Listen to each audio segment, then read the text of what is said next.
Majelis sudah menerima hasil berita acara mediasi. Ada yang gagal ya, ini mediasi gagal untuk KPU DKI Jakarta.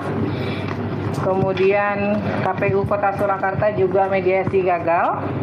Dan untuk KPU RI ada yang masuk di adjudikasi dan ada yang berhasil mencapai kesepakatan mediasi ya. Maka kami akan bacakan dulu putusan mediasi untuk KPU RI, selanjutnya baru kita masuk. Saya mulai. Putusan mediasi nomor 071/10 Romawi KIP strip PSI strip A strip M 2025 Komisi Informasi Pusat Republik Indonesia menimbang bahwa Majelis Komisioner Komisi Informasi Pusat telah memeriksa kewenangan Komisi Informasi Pusat, kedudukan hukum atau legal standing para pihak, dan jangka waktu pengajuan permohonan penyelesaian sengketa informasi publik. Menimbang bahwa Komisi Informasi Pusat berwenang untuk menerima, memeriksa, dan memutus sengketa informasi akuo, pemohon memiliki kedudukan hukum atau legal standing untuk mengajukan permohonan dalam sengketa informasi akuo, termohon memiliki kedudukan hukum atau legal standing untuk menjadi termohon dalam sengketa informasi akuo, dan pengajuan permohonan penyelesaian sengketa informasi publik atas permohonan akuo telah memenuhi syarat ketentuan jangka waktu. Menimbang bahwa pemohon mengajukan permohonan informasi publik yang ditujukan kepada PPID Komisi Pemilihan Umum Republik Indonesia melalui surat formulir nomor 9 PPID Form 8 Romawi 2025 tertanggal 31 Juli 2025 dan diterima oleh termohon pada tanggal yang sama. Adapun informasi yang diminta oleh pemohon adalah A. Peraturan dan SOP informasi publik. 1. Peraturan dan SOP verifikasi keabsahan data atau dokumen pendaftaran khususnya ijazah calon anggota legislatif DPR, pasangan calon presiden atau calon wakil presiden yang menjadi tugas dan tanggung jawab KPU. 2. Peraturan dan SOP pengelolaan data dan informasi berkas pendaftaran termasuk ijazah calon anggota legislatif DPR, pasangan calon presiden atau calon wakil presiden pada situs resmi KPU arsip digital dan sistem pengarsipan arsip fisik yang menjadi tugas dan tanggung jawab KPU. 3. Peraturan dan SOP publikasi data atau dokumen pendaftaran khususnya ijazah calon anggota legislatif DPR, pasangan calon presiden atau calon wakil presiden pada situs resmi KPU, informasi atau arsip digital bagi masyarakat serta periode publikasinya. B. Informasi publik calon Presiden Joko Widodo. 1. Berkas pendaftaran termasuk salinan legalisir ijazah terakhir yang digunakan oleh calon Presiden Joko Widodo saat mendaftar sebagai pasangan calon presiden dan wakil presiden pada pemilu Pilpres tahun 2014 dan pada pemilu Pilpres tahun 2019. 2. Informasi mengenai pihak atau lembaga yang melakukan legalisasi terhadap ijazah tersebut. 3. Tanggal dan nomor agenda masuk dokumen ijazah ke KPU saat proses pendaftaran. 4. Informasi dan berkas hasil verifikasi keabsahan ijazah yang dilakukan oleh KPU pada instansi terkait, misalnya sekolah atau perguruan tinggi yang menerbitkan atau melegalisir ijazah tersebut, Dirjen Pendidikan Tinggi Dikti, calon anggota legislatif DPR, pasangan calon presiden atau calon wakil presiden. Menimbang bahwa atas permohonan informasi yang diajukan oleh pemohon, termohon mengirimkan jawaban pada tanggal 25 Agustus 2025 melalui email dan diterima pada tanggal yang sama oleh pemohon. Surat jawaban tersebut menerangkan bahwa untuk poin A nomor 1, 2, dan 3 dari permohonan informasi pemohon, informasi yang dimintakan dapat diakses di website JDIH KPU RI sesuai dengan link yang disediakan di dalam surat jawaban. Sedangkan untuk poin B nomor 1 hingga 4, termohon menerangkan sebagai 1. Berkas pendaftaran termasuk salinan legalisir ijazah terakhir yang digunakan oleh calon Presiden Joko Widodo saat mendaftar sebagai pasangan calon presiden dan wakil presiden pada pemilu atau Pilpres tahun 2014 dan pada pemilu atau Pilpres tahun 2019. Perihal permohonan data ini, KPU telah menerbitkan keputusan KPU nomor 731 tahun 2005 tentang penetapan dokumen persyaratan pasangan calon presiden dan wakil presiden sebagai informasi publik yang dikecualikan. Komisi Pemilihan Umum pada pokoknya berkas salinan legalisir ijazah menjadi informasi yang dikecualikan, kecuali pihak yang rahasianya diungkap memberikan persetujuan tertulis dan atau pengungkapan berkaitan dengan posisi seseorang dalam jabatan-jabatan publik. 2. Informasi mengenai pihak atau lembaga yang melakukan legalisasi terhadap ijazah tersebut. Informasi mengenai pihak atau lembaga yang melakukan legalisasi terhadap ijazah dimaksud pada nomor 1 adalah Universitas Gadjah Mada. 3. Tanggal dan nomor agenda masuk dokumen ijazah ke KPU saat proses pendaftaran. Tanggal dan nomor agenda masuk dokumen ijazah ke KPU saat proses pendaftaran tidak ada. karena dokumen tersebut disampaikan secara langsung dalam seremoni penyerahan pendaftaran sehingga tertera pada berita acara KPU memerlukan waktu untuk penyiapan arsip dimaksud. 4. Informasi dan berkas hasil verifikasi keabsahan ijazah yang dilakukan oleh KPU pada instansi terkait, misalnya sekolah atau perguruan tinggi yang menerbitkan dan melegalisir ijazah tersebut, Dirjen Pendidikan Tinggi, calon anggota legislatif DPR, pasangan calon presiden atau calon wakil presiden untuk pemilu Pilpres 2014 dan 2019 sebagaimana ketentuan peraturan KPU nomor 22 tahun 2018 pasal 10 ayat 2 tidak mengatur mekanisme verifikasi keabsahan ijazah yang dilakukan oleh KPU pada instansi terkait. Menimbang bahwa atas jawaban termohon tersebut, pemohon kemudian mengirimkan surat keberatan yang diajukan pada atasan PPID KPU RI dengan surat atau formular nomor 3 /PPID keberatan /8 Romawi /2025 tertanggal 26 Agustus 2025 yang diterima termohon pada tanggal 29 Agustus 2025.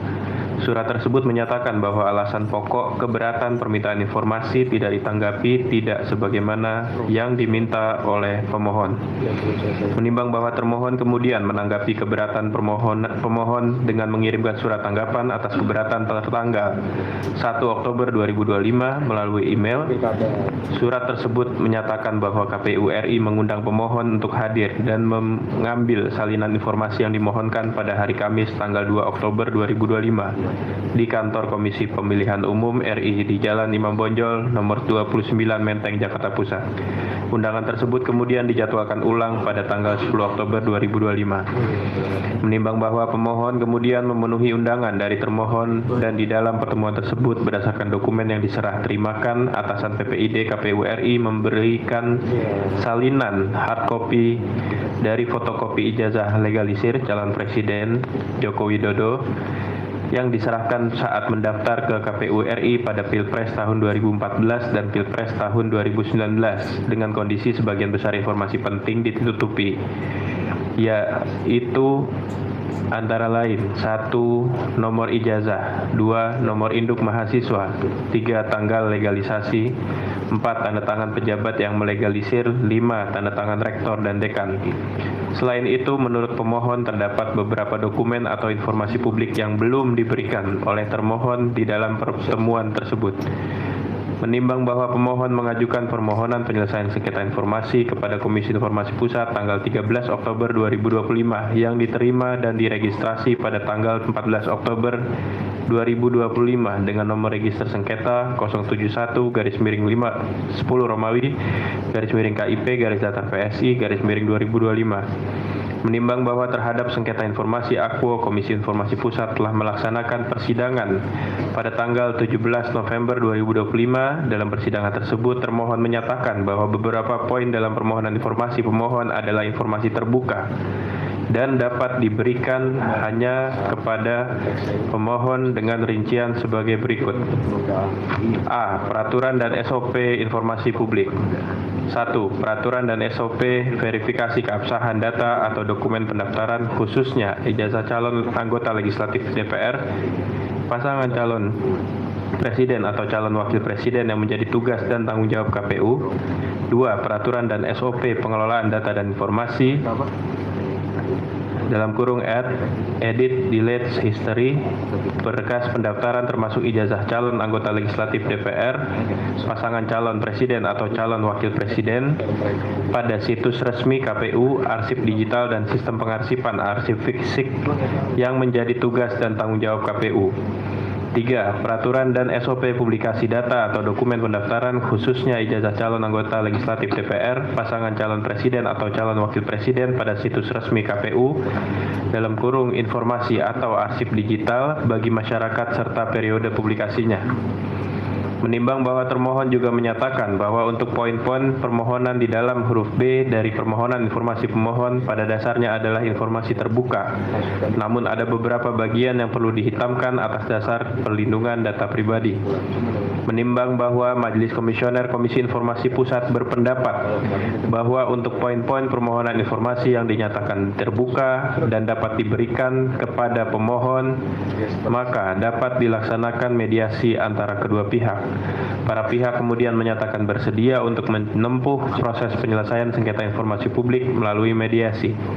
Menimbang bahwa Majelis Komisioner Komisi Informasi Pusat telah menerima dan membaca hasil mediasi dalam perkara Aquo yang dilaksanakan pada hari Rabu 3 Desember 2025 berdasarkan kesepakatan mediasi Komisi Informasi Pusat antara Leoni, Lydia, dan kawan-kawan beralamat di Komplek Lembah Permai Hanjuang, Blok Y, nomor 8, Cihanjuang, Cimahi, Jawa Barat. Dalam mediasi ini dikuasakan kepada Petrus Salestinus, SH, DKK, berdasarkan surat kuasa khusus tertanggal 10 Oktober 2025 yang ditandatangani oleh pemberi kuasa, selanjutnya disebut pemohon terhadap Komisi Pemilihan Umum RI beralamat di Jalan Imam Bonjol nomor 29 RT 8 RW 4 Menteng, Kecamatan Menteng, Kota Jakarta Pusat 10310. Dalam mediasi ini dikuasakan kepada Andi Bagus Makawaru dan kawan-kawan berdasarkan surat kuasa khusus nomor 2-HK-03-08-08-2025 yang ditandatangani oleh Eberta Kawima, Jabatan Deputi Bidang Dukungan Teknis Komisi Pemilihan Umum RI selaku atasan PPID, selanjutnya disebut termohon.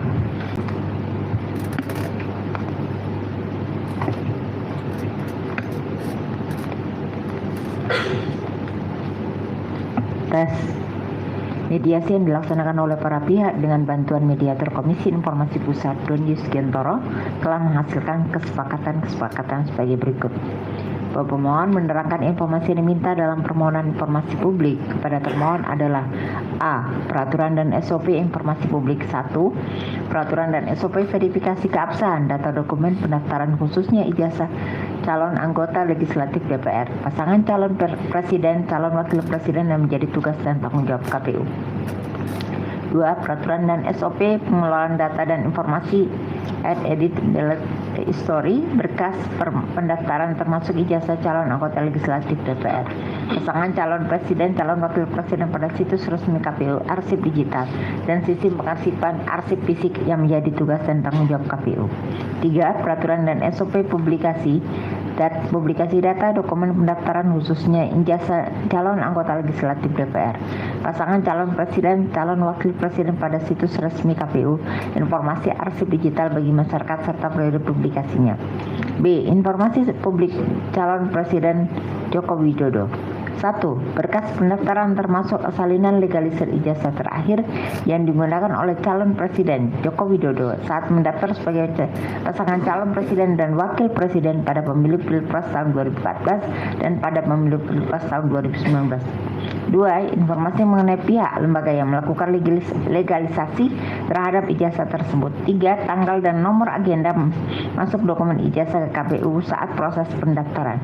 4. Informasi dan berkas hasil verifikasi keabsahan ijazah yang dilakukan oleh KPU pada instansi terkait, misalnya sekolah perguruan tinggi yang menerbitkan melegalisir ijazah tersebut, Dirjen Pendidikan Tinggi Dikti, calon anggota legislatif DPR, pasangan calon presiden dan calon wakil presiden.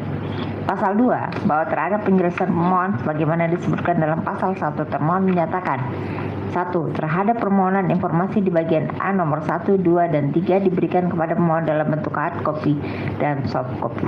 2. Terhadap pemohon informasi di bagian B nomor 1, 2, 3, dan 4 dinyatakan bahwa hanya dapat diperlihatkan kepada pemohon tanpa digandakan dan didokumentasikan.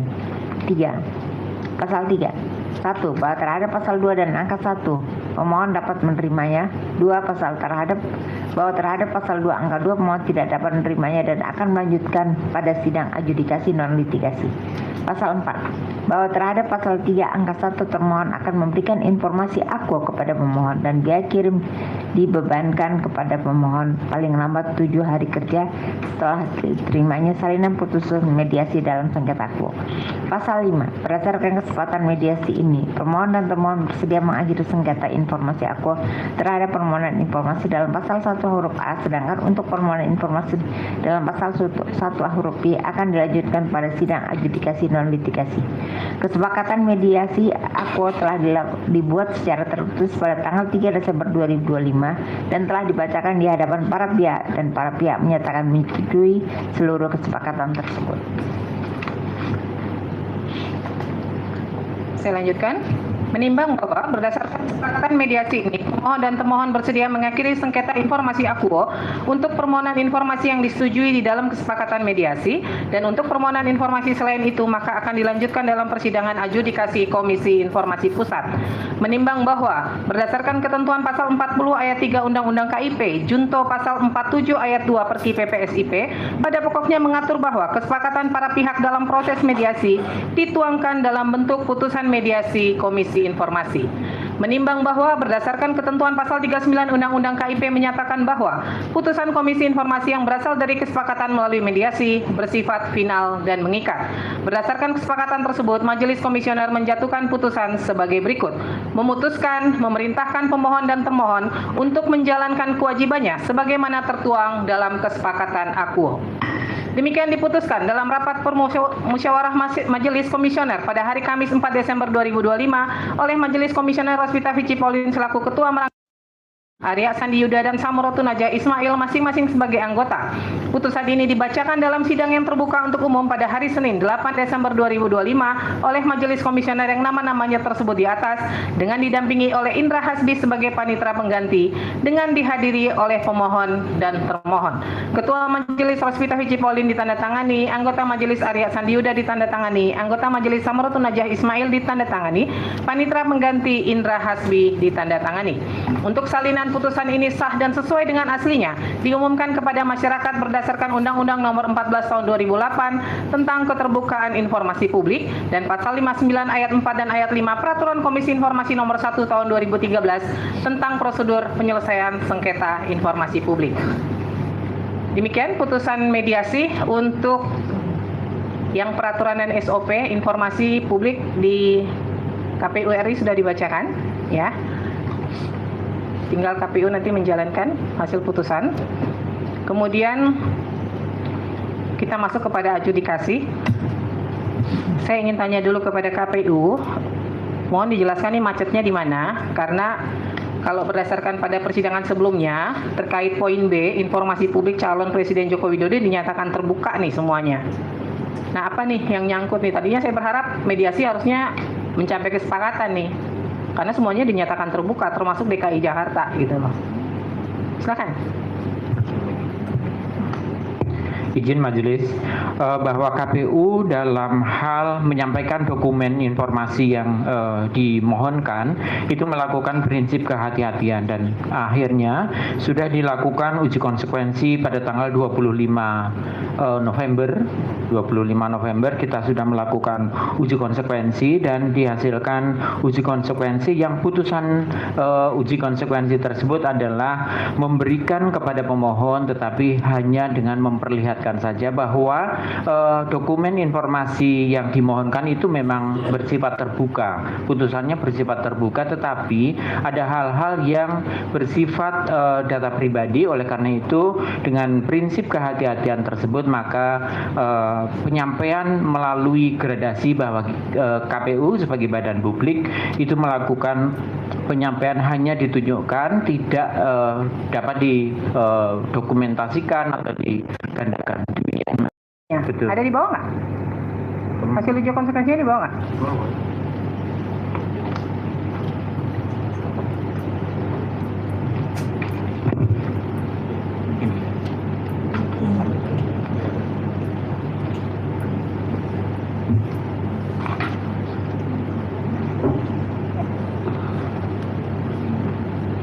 Ini yang di mana nih? Bagian mana nih? Yang terkait ini nih.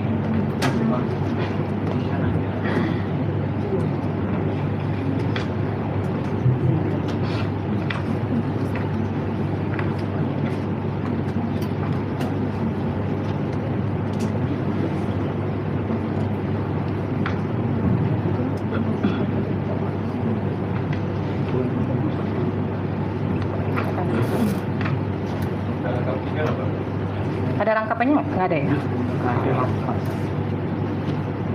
Coba Pak disampaikan ke biar semua majelis dan yang hadir tahu apa sih yang dikecualikan di dalam permohonan informasi di poin B ini? Apa yang masuk kategori pengecualian itu apa aja? bahwa di pengecualian itu ada nomor kertas ijazah 1, nomor ijazah, yang ketiga nomor induk mahasiswa, tanggal lahir, tempat lahir, tanda tangan pejabat legalisir, NIP pejabat legalisir, tanda tangan rektor, dan kesembilan tanda tangan dekan fakultas. Nah, terhadap kesembilan informasi tersebut, maka elemen informasi tersebut, maka informasi publik sebagaimana dimaksud dalam diktum kedua dalam putusan 1075 dapat dibuka dengan memperlihatkan dokumen secara langsung kepada pemohon di ruang layanan atau di ruang yang disepakati tanpa memberikan salinan, tanpa memperbolehkan pemotretan, perekaman atau penggandaan. Demikian majelis.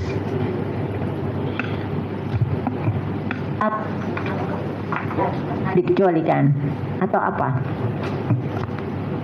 Awalnya dikecualikan, tetapi atas perintah majelis pada persidangan sebelumnya atas permohonan itu kami diminta untuk melakukan uji konsekuensi, dan pada tanggal 25 kami lakukan uji konsekuensi. Ditutup demikian. Ditutup semua. Semuanya iya. Dari 9 elemen informasi ini badan publik kami melakukan penutupan. 9 itu. Kalau udah ditutup nggak boleh dikasih. Kalau sudah ditutup awalnya sudah kami kasih, yang setelah sudah kami tutup terus salinan itu sudah kami kasih, badan publikasi, tetapi bahwa majelis memerintahkan kepada kami untuk melakukan uji konsekuensi karena sebelumnya memang kami belum melakukan uji konsekuensi. Demikian majelis. Jadi intinya terbuka apa tertutup? Setelah dilakukan uji konsekuensi terbuka. Kalau terbuka pengertiannya bisa dikasihkan. Dikasih, tetapi masih dengan gradasi-gradasi yang sesuai dengan peraturan KI itu, bahwa kita melakukan memperlihatkan tetapi tidak didokumentasikan atau pemotretan atau salinan. Demikian majelis. Baik Pak, kenapa tanda tangan rektor itu dikecualikan? Kan tanda tangan rektor banyak Pak beredar, nggak perlu Bapak tutup juga di berbagai ini. Saya mau coba browsing nih, ada nggak tanda tangannya rektor di dalam internet nih ya? Kenapa dikecualikan Pak? Apa yang menjadi dasar tanda tangan itu dikecualikan? Kan kalau dipalsukan pemalsunya bisa digugat. Apa yang menjadi dasar coba? Pertimbangan KPU kemudian mengecualikan tanda tangan itu apa? Satu kali pencet aja Pak. Satu kali aja, pencet lagi. Sekali lagi. Tes. Ya. Baik, izin Ketua dan anggota Majelis yang mulia yang kami hormati. Jadi sebagaimana yang tadi sudah disampaikan oleh rekan kami, bahwa pada dasarnya hasil uji konsekuensi yang dilakukan oleh KPU, PPD KPU, kemudian melahirkan hasil uji konsekuensi berupa keputusan KPU nomor 1075 tentang penetapan informasi berupa dokumen pencalonan presiden dan wakil presiden pemilihan umum berupa salinan ijazah sebagai informasi terbuka. Jadi basicnya hasil uji konsekuensi kemudian menyatakan bahwa informasi terkait dengan ijazah pencalonan terbuka, karena ini kaitan dengan perdebatan pasal 18 ayat 2 yang kemudian huruf B-nya itu terkait dengan pengungkapan terbuka posisi. Semuanya? Ya, terbuka. Semuanya? Terbuka semuanya. Dalam artian KPU kemudian memaknai pasal 18 ayat 2 yang kemudian juga mengharuskan adanya pengecualian atas pengecualian. Meskipun basicnya kalau kita lihat di Undang-Undang KIP, khususnya pasal 17 huruf H angka 5 terkait dengan catatan riwayat pendidikan, baik itu formal maupun non formal, yang kemudian juga bisa dimaknai ijazah, itu bentuk Pak, salah satu itu, Pak. Saya paham. dokumen Ini kan yang dikecualikan. saya membaca dari hasil uji konsekuensi yang dilakukan oleh KPU. Di situ dikatakan pada diktum kedua bahwa informasi publik terbuka dan dapat diakses oleh publik yang mengandung materi dikecualikan. Berarti 9 poin ini kan dikecualikan, benar kan? Ya kan? Basicnya ya kan? dikecualikan. Maka tadi saya tanya terbuka semua. Tadi dijawab semua. Kalau terbuka semua berarti tidak ada yang boleh ditutupi. Ternyata kan mengandung materi yang dikecualikan nih. Pertanyaan saya baru bertanya 1 poin nih dari 9 atau 2 poin. Kenapa tanda tangan rektor dan tanda tangan dekan menjadi informasi yang dikecualikan? Apa yang menjadi pertimbangan? Izin Yang Mulia, jadi sebagaimana yang tadi kita sampaikan bahwa basicnya berdasarkan Undang-Undang KIP pasal 17 ayat Emang ada Pak di Undang-Undang KIP terkait tanda tangan? bukan terkait dengan ijazah, dokumen ijazah, Iya. catatan riwayat pendidikan, baik itu formal maupun non formal, itu sebagai informasi yang dikecualikan karena menyangkut terkait dengan Kapabilitas rahasia seseorang. pribadi. Tapi kan Bapak harusnya mengacu ke pasal 17, pasal 18. Di situ Iya. ada dikatakan Maka pejabat dari negara. itu, kemudian kita mengacu pada pasal 18 ayat 2 yang menghasilkan keputusan atau uji konsekuensi ini. Betul. Jadi dokumen ijazah itu kemudian dapat dibuka oleh kepada pemohon informasi Ya. dengan catatan kita menggunakan pasal 4 Undang-Undang KIP terkait dengan hak-hak pemohon dalam memperoleh Ini, informasi. Pak, ini ya, Bapak mengecualikan satu dokumen ijazah ini Bapak nyatakan terbuka. Tapi di situ ada materi yang akan dihitamkan. Salah satunya adalah tanda tangan rektor. Maka Bapak harus melakukan kajian. Kenapa tanda tangan rektor menjadi informasi yang dikecualikan? Ini terbuka mengandung materi yang dikecualikan, Iya, Bapak bilang? basicnya terbuka. Iya. Yang kemudian sebelumnya mengandung informasi yang dikecualikan. Nah, sekarang boleh diakses seluruhnya? Boleh diakses seluruhnya. Namun Seluruhnya? karena pasal 18 ayat 2. Tapi kemudian KPU juga mengasih catatan yang selanjutnya cara untuk memperoleh informasi tersebut itu hanya dapat melihat dan diketahui Pak, saja. kalau terbuka ngapain Bapak lakukan uji konsekuensi, Pak? Uji konsekuensi itu dilakukan untuk informasi yang Bapak nyatakan dikecualikan. Baik, izin Yang Mulia, uji konsekuensi yang sebelumnya kita lakukan itu atas perintah Majelis KIP yang kemudian memerintahkan kita dalam persidangan untuk melakukan uji konsekuensi Iya. yang sebelumnya tidak dilakukan. Seandainya informasi itu Bapak nyatakan dikecualikan, kan sekarang Bapak nyatakan terbuka. Kalau terbuka nggak perlu diuji, Pak. Yang diuji itu ketika mengandung informasi yang dikecualikan. Jadi saya bingung nih. Nih yang hadir uji konsekuensi juga sampai segini banyak juga. Nih ya, saya membaca dokumen uji konsekuensi. Berarti yang akan saya temukan di sini adalah informasi yang dikecualikan oleh KPU. Kalau informasi terbuka, Bapak harusnya masukannya di DIP, bukan di sini, Pak. Siap Yang Mulia. Ini saya bingung nih jadinya membacanya nih. Ya. Nah, Sekali lagi. sekarang oke, saya balik ke substansi nih. Berkas pendaftaran, saya satu-satu ya. Berkas pendaftaran termasuk salinan legalisir ijazah terakhir yang digunakan oleh calon Presiden Joko Widodo saat mendaftar sebagai pasangan calon. Ini KPU punya semua dokumennya? Berkas pendaftaran termasuk salinan legalisir ijazah terakhir yang digunakan calon Presiden Joko Widodo saat mendaftar sebagai pasangan calon tahun 2014 dan 2019 ya, dan calon Presiden dan Wakil Presiden. Punya semua dokumennya? Ada majelis. Ada ya? Ya, Nah ini dinyatakan terbuka kan? ya terbuka. Berarti semuanya bisa diakses? Bisa. Semuanya? Iya. Tidak ada yang ditutupin? Iya. Oke. Kemudian informasi mengenai pihak atau lembaga yang melakukan legalisasi terhadap ijazah tersebut. Informasi mengenai pihak atau lembaga yang melakukan legalisasi terhadap ijazah tersebut. Berarti siapa tuh? UGM. UGM kan? Perguruan tinggi ya. Berarti terbuka kan? Terbuka. Nah, yang ketiga tanggal dan nomor agenda masuk dokumen ijazah ke KPU saat proses pendaftaran ini ada nggak? Ada terbuka. Ada, terbuka juga. Iya. Nggak ada yang ditutupin sama sekali? Iya. Oke.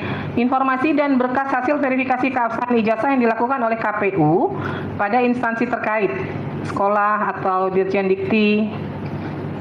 Ini ada nggak informasinya? Hasil verifikasi. Dilakukan nggak? Kalau verifikasi faktual karena dalam undang-undang dan dalam peraturan KPU memang tidak mewajibkan verifikasi faktual kecuali ada masukan atau tanggapan masyarakat, maka KPU tidak melakukan verifikasi faktual, hanya melakukan verifikasi administrasi. Berarti untuk pejabat publik, pejabat negara nggak wajib, Pak? Verifikasi faktual itu nggak wajib dilakukan? Berdasarkan undang-undang tidak.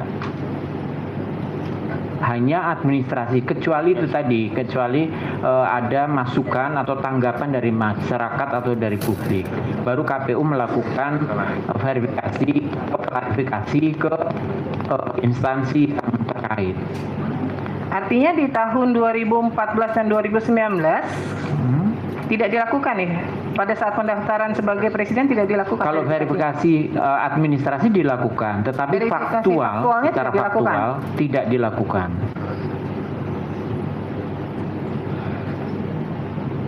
Memang nggak ada ya ketentuan PKPU-nya? Tidak ada. Di Undang-Undang Pemilu Nggak ada. juga tidak ada.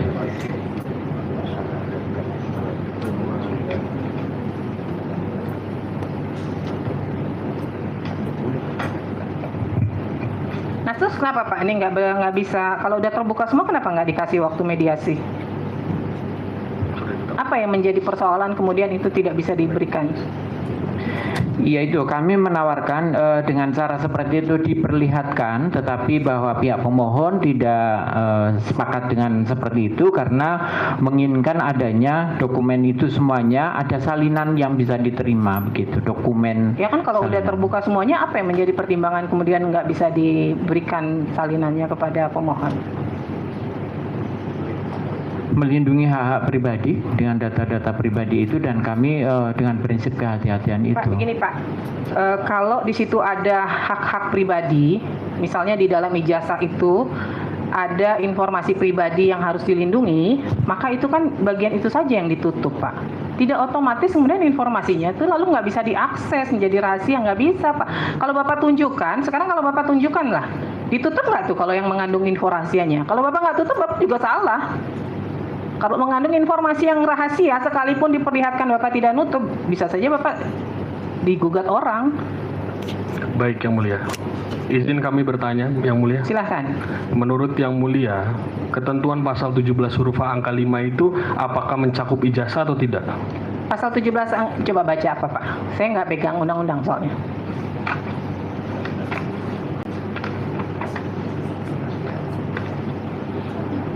Huruf H angka 5. Baik, izin membacakan Yang Mulia. Di dalam pasal 17, setiap badan publik wajib membuka akses bagi setiap pemohon informasi publik untuk mendapatkan informasi publik kecuali H. Informasi publik yang apabila dibuka dan diberikan kepada pemohon informasi publik dapat mengungkap rahasia pribadi, yaitu angka 5-nya, catatan yang menyangkut pribadi seseorang berkaitan dengan kegiatan satuan pendidikan formal dan satuan pendidikan non formal. Betul. Izin Yang Mulia, menurut Yang Mulia, apakah pasal 17 huruf A angka 5 ini mencakup dengan ijazah yang dimaksud dengan Undang-Undang KIP ini? Termasuk.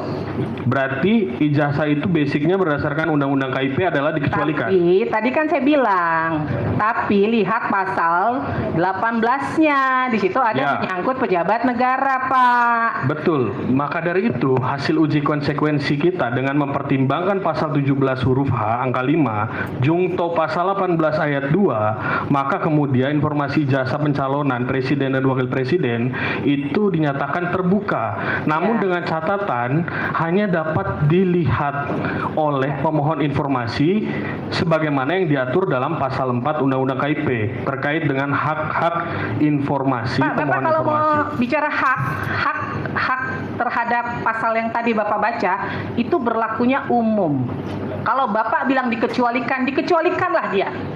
Tapi ketika itu menyangkut pejabat publik, kalau misalnya ya ini si A ikut terkait calon calon bupati atau gubernur, yang bersangkutan ternyata tidak jadi pejabat publik, dia tidak terpilih, Bapak tidak boleh buka informasinya karena dia tidak terpilih Pak, tidak menjadi pejabat publik. Persoalannya sekarang yang lagi disengketakan dan yang bersangkutan sudah menjadi pejabat publik, informasinya menjadi terbuka, publik berhak tahu Pak, benar atau tidak.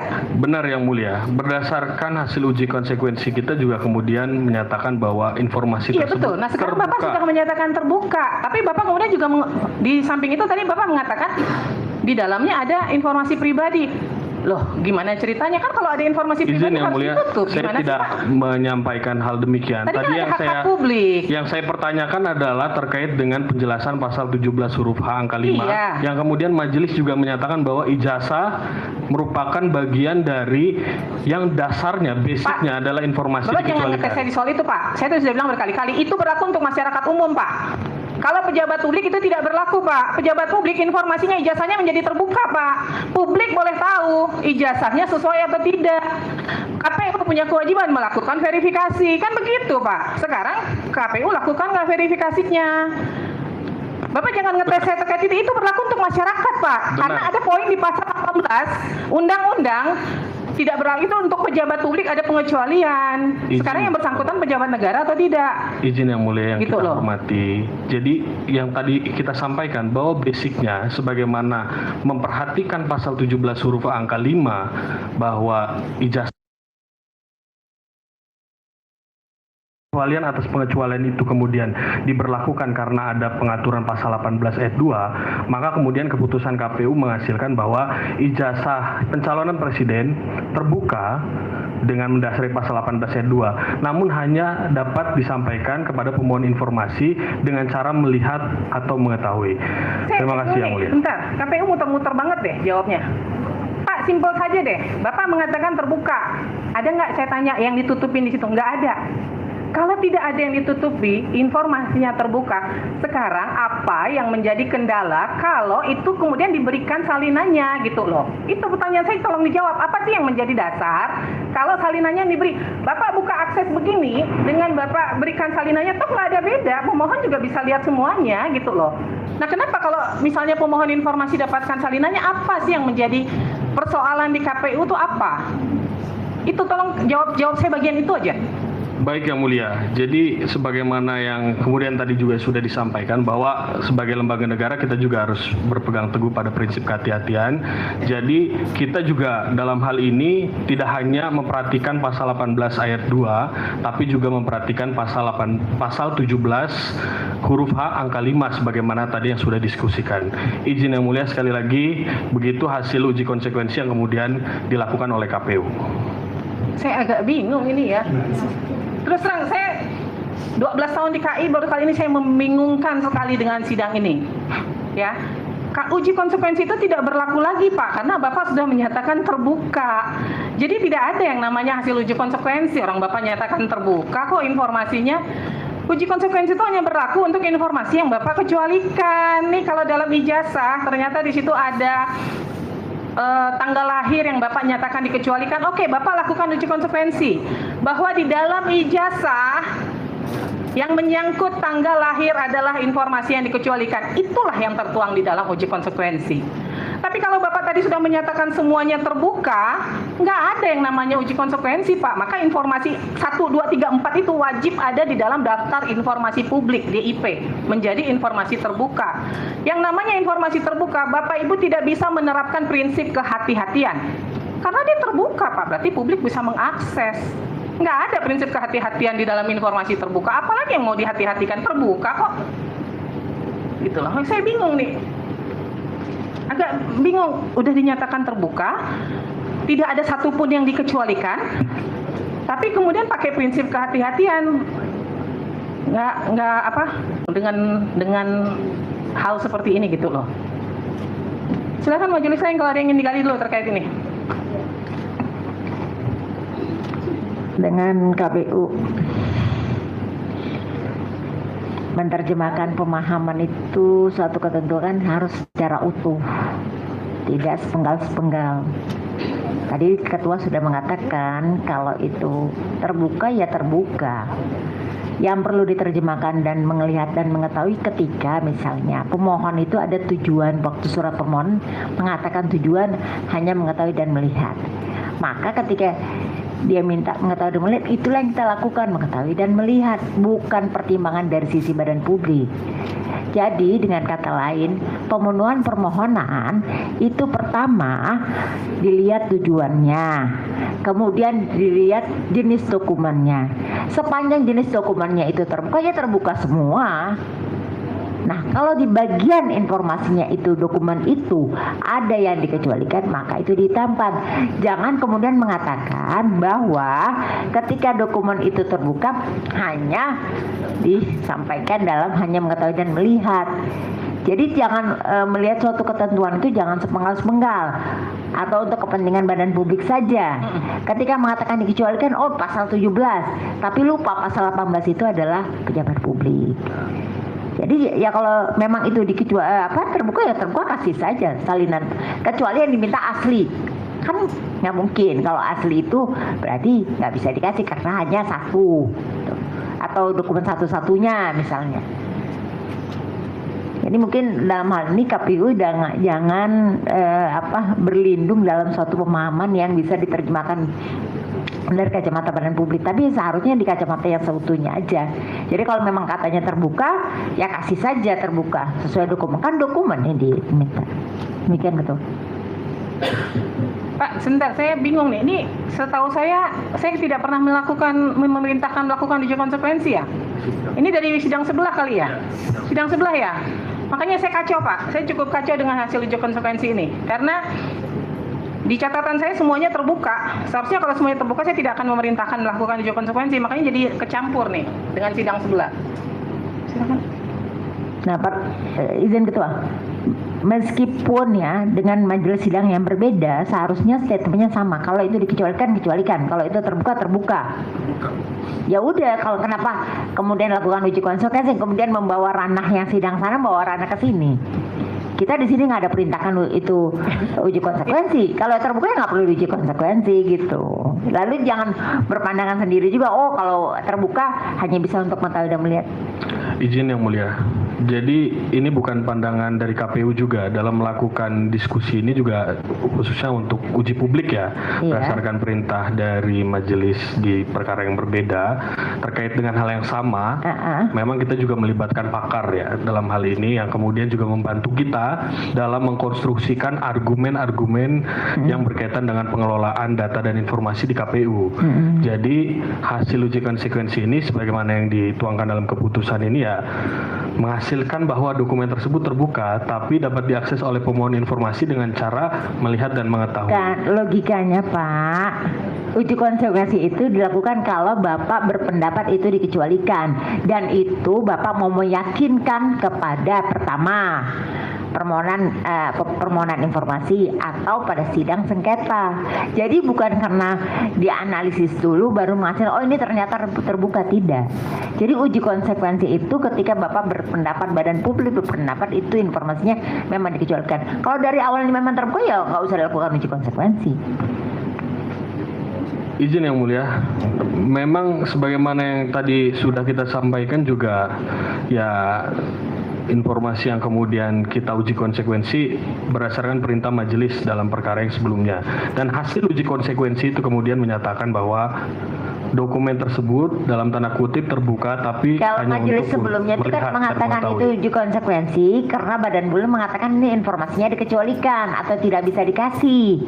Lalu makanya tidak mungkin majelis mengatakan harus dilakukan uji konsekuensi kalau memang dari pihak badan publik tidak mengatakan bahwa ini informasinya dikecualikan. Baik Yang Mulia, terima kasih untuk masukannya. Kami menyerahkan kepada Yang Mulia untuk melihat perkara ini. Terima kasih. Izin Bu Ketua. Ya. Jadi uji konsekuensinya sudah melibatkan pakar keterbukaan informasi publik. Itu. Ya, saya ini aja deh, saya bantu aja deh. Bantu dari segi kepakaran. Ya, jadi majelisnya bisa jadi pakar juga nih. Jadi yang pertama nih, Bapak megang dokumennya juga kan? Iya. Halaman 4 ya. Bisa beli iPhone tipe apapun, mau beli laptop untuk kebutuhan sekolah, atau pengen liburan ke destinasi impian. Sekarang udah bisa banget semudah kamu download Aku Laku dari video ini. Di Aku Laku suku bunganya rendah serendah 0,03%. Jangka waktu pinjaman juga cukup lama hingga 12 bulan loh. Proses pinjaman aman, sederhana, hanya 3 langkah. Transaksinya juga aman dengan sertifikasi dari OJK. Dan kalau kamu download dari video ini ada limit tinggi hingga 15 juta siap menanti kamu. Download Aku Laku sekarang juga dari video ini.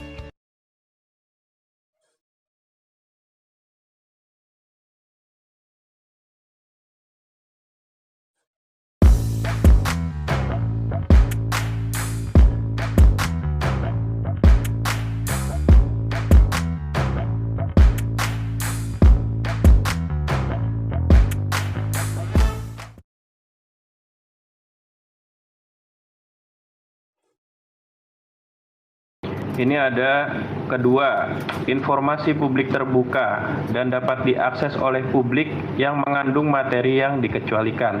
Baca ya? Nah, kalau begini, terus kemudian Bapak runut 1 sampai 9. Ini maksudnya 1 sampai 9 itu yang dikecualikan. Saya nanya nih, enggak Terbuka, mengandung materi dikecualikan. Terbuka. Tapi dibuka. terus yang dikecualikan apanya? Tidak ada yang dikecualikan yang mulia. Ya, Hanya kalau gitu saja jangan ditulis cara untuk menyampaikan kepada pemohon informasi itu KPU kemudian menetapkan keputusan ini dengan cara memperlihatkan. Enggak, saya nanti dulu. Ini bahas teks dulu nih. Karena ini kan jadi produk hukum kan? Kalimatnya informasi publik terbuka dan dapat diakses oleh publik. Di sini saya ngerti. Lalu kemudian yang mengandung materi yang dikecualikan. Nah, materi yang dikecualikan ini apa? Saya nggak mau nyecer dulu ya. Saya mau nanya. Siap yang mulia. Yang mengandung materi yang dikecualikan. Nah, yang dikecualikannya ini apa? Apakah 1 dari 9? 1 sampai 9 ini ada yang dikecualikan? Sebagaimana pertimbangan hasil uji konsekuensi bahwa merujuk pada pasal 17 huruf H angka 5 Ya, terkait nanti dengan dulu. catatan pendidikan formal dan non formal. Regulasinya nanti dulu. Saya mau nanya yang teks ini dulu nih. 1, 2, 3, 4, 5, 6, 7, 8, 9. Ini 1 dari 9. Salah satu atau semuanya dari 9 ini mana yang dikecualikan? Saya lagi berusaha memahami teks aja nih. Bukan konteks belum. Izin yang mulia, jadi 9 item yang kemudian tertuang dalam keputusan ini kan dimuat dalam ijazah materi tersebut. Yang kemudian memang pengaturannya secara umum dalam 17 huruf H angka 5 itu. Iya. Ini saya dijawabnya simpel aja ya. Di antara 1 sampai 9 ini yang dikecualikan yang mana? Saya cuma pengen tahu makna teksnya. Tidak ada. Terbuka Nah, semua. Terbuka semua. Berarti kalimatnya jangan kayak gini. Ini saya lagi jadi pakar nih, ya. Pakar dari pakar. Siap. Jadi Bapak undang pakar di uji konsekuensi itu ya kita hormati, tapi tolong diperhatikan ini. Berarti informasi publik terbuka dan dapat diakses oleh publik yang mengandung materi, nggak usah pakai yang dikecualikan lagi. Ini saya kalau sesuai dengan yang Bapak maksud ya. Saya belum bicara saya setuju atau enggak ya. Kalau sesuai yang Bapak maksud, berarti kalimatnya tidak perlu istilah yang dikecualikan gitu ya Bu Ketua ya. Ya, gitu. Ya kan? Informasi publik terbuka dan dapat diakses oleh publik yang mengandung materi yang dikecualikannya dicoret. Nah, nanti Bapak undang lagi pakarnya, coba konsultasikan kata majelis begini kira-kira gimana pakar gitu. Pak, itu bahaya loh tuh Pak, Bapak mencantumkan seperti itu. Ini Artinya Bapak membuka informasi yang sifatnya dikecualikan. Produk hukum. Karena di situ ada Pak bunyinya tuh. Coba. Makanya saya bilang ini saya belum bicara setuju atau enggak. Izin yang mulia. Enggak, dengar dulu ya. Kalau yang Bapak maksud seperti itu, kalimatnya tidak bisa seperti ini. Ini saya belum bicara tentang perspektif saya dulu. Ya. Maksudnya paham ya? Kalau yang Bapak maksud adalah ke-9 ini, nomor kertas ijazah, nomor induk mahasiswa, tanggal lahir, tempat lahir, tanda tangan pejabat legalisir, ini pejabat legalisir, tanda tangan rektor, tanda tangan dekan fakultas. Saya nggak intervene dulu pandangan Bapak. Kalau yang Bapak maksud 9-9-nya ini terbuka, kalimatnya tidak boleh kayak di teks ini. Berarti semuanya harus tulisannya informasi publik terbuka dan dapat diakses oleh publik yang mengandung materi yang dikecualikan itu di-delete. Sebagaimana dimaksud dalam diktum bla bla bla yang memuat ini. Ini kalau yang Bapak maksud. Ini saya belum bicara pandangan saya. Selesai ya? Nah, yang Bapak oke. Maksudnya begitu berarti. Nah, yang dimaksud oleh Ibu Ketua juga menjadi pandangan saya dan juga mungkin majelis yang lain. Bapak ini berbahaya kalau bilang semuanya ini dibuka. Itu karena di antara yang 9 itu harusnya ada yang dikecualikan. Jadi Bapak undang lagi pakarnya itu. Pakarnya undang lagi, mana sih yang sebenarnya harus dikecualikan. Karena kami di majelis ini tidak punya tendensi kemana-mana. kecuali acuan di regulasi kami. Cuma kalau Bapak badan publik yang punya hak untuk menolak itu tidak menggunakan uji konsekuensi secara kuat, ya kan, menjelaskan direct impact-nya, dampak langsungnya, indirect impact-nya, misalnya apa yang Bapak khawatirkan, atau diskursive impact-nya, misalnya dampak diskursus yang berkembang, itu terserah Bapak. Itu aja maksud majelis itu begitu. Jadi ada nggak, saya ulang lagi, ada nggak di antara 9 ini yang mau dikecualikan? Izin yang mulia, basicnya pengecualian atas pengecualian. Jadi Bapak, karena ada pasal 18 ayat 2 ya, bagaimana yang diungkapkan. ya. Bapak kalau biasa kongres bisa ngomong umum-umum. Basicnya enggak. Ini pengadilan, Pak, tanda kutip. Di sini faktanya harus detail. Nggak bisa bicara kayak gaya di kongres. Basicnya begini, prinsipnya begini. Harus detail yang mana di antara 9. Kalau Bapak gaya kongres, Bapak lempar ke saya berarti, saya bukan tenaga ahli Bapak gitu. Ya, saya cuma kasih clue. Kalau maksud Bapak tidak ada yang dikecualikan, jangan tulis yang dikecualikan. Kita bingung. Tapi kalau ada yang dikecualikan, Bapak harus masukin itu penjelasan. Sehingga nanti tidak kesalahan. Kalau kami majelis nggak boleh intervene pandangan Bapak. Interpretasi itu keluarnya dari Bapak, nanti kami rangkum. Itu aja sih, ya.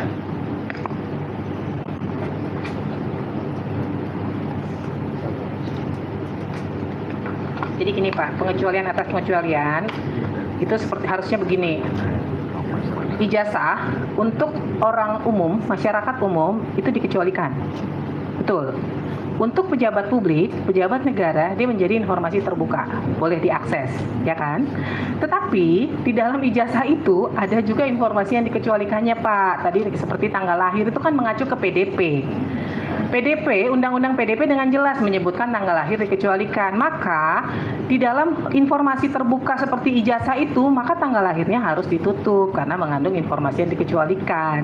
Maka pengecualian di atas pengecualian yang boleh dibuka ya ijazahnya.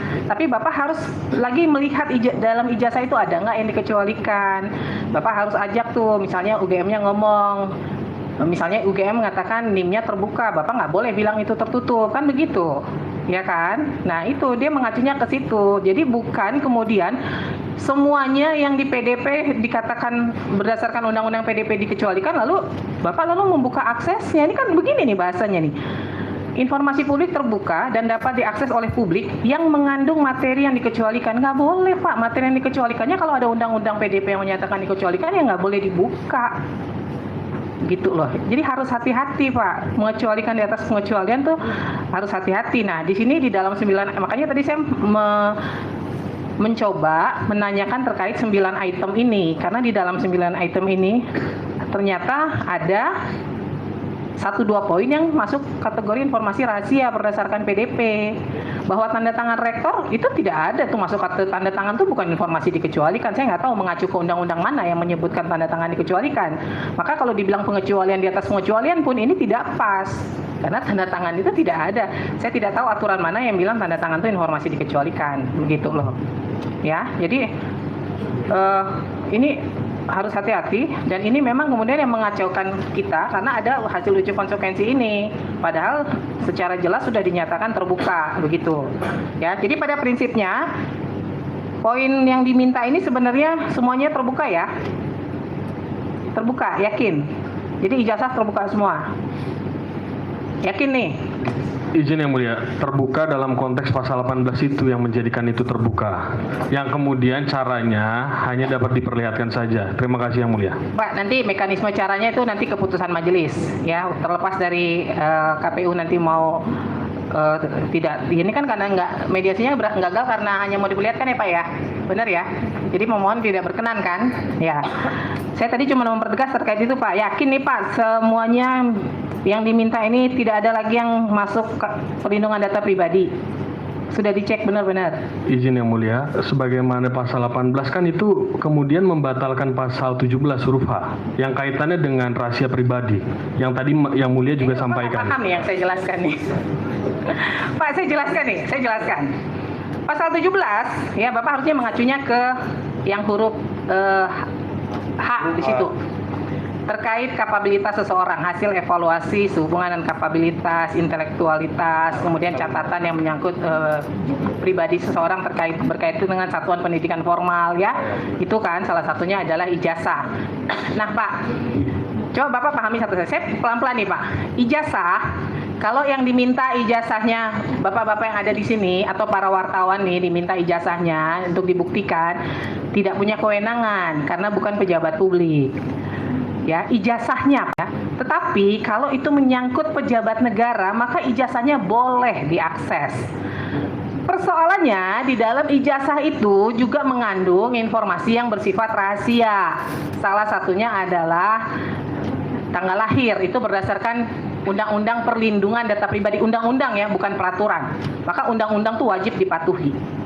Maka Bapak harus melakukan analisis lagi terhadap ijazah, sejauh mana ijazah itu nanti akan Bapak nyatakan terbuka, tapi sejauh mana kemudian akan Bapak Ibu berikan kepada orang yang meminta, bahwa misalnya mengandung berdasarkan PDP ini ada tanggal lahir dikecualikan, maka tanggal lahirnya harus dihitamkan.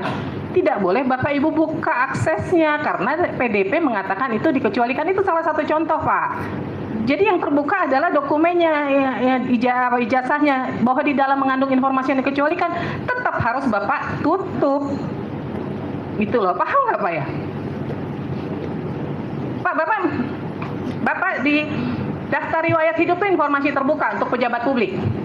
Tetapi ketika di situ disuruh mengisi alamat rumah, ada alamat rumah berdasarkan PDP adalah informasi yang dikecualikan.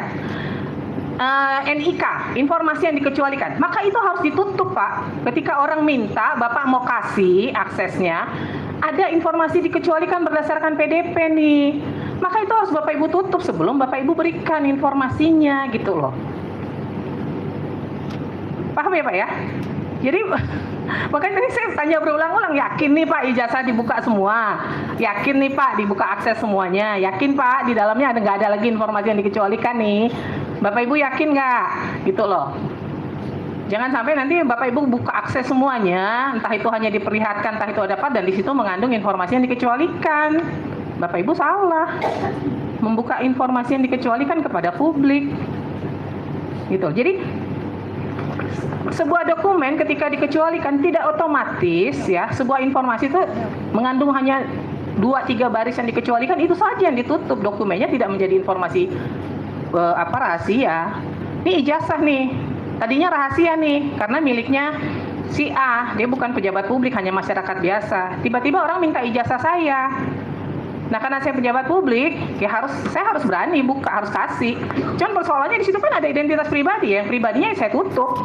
Ya silakan Anda akses, tapi yang mengandung informasi pribadi berdasarkan Undang-Undang PDP akan saya tutup. Begitu, Pak.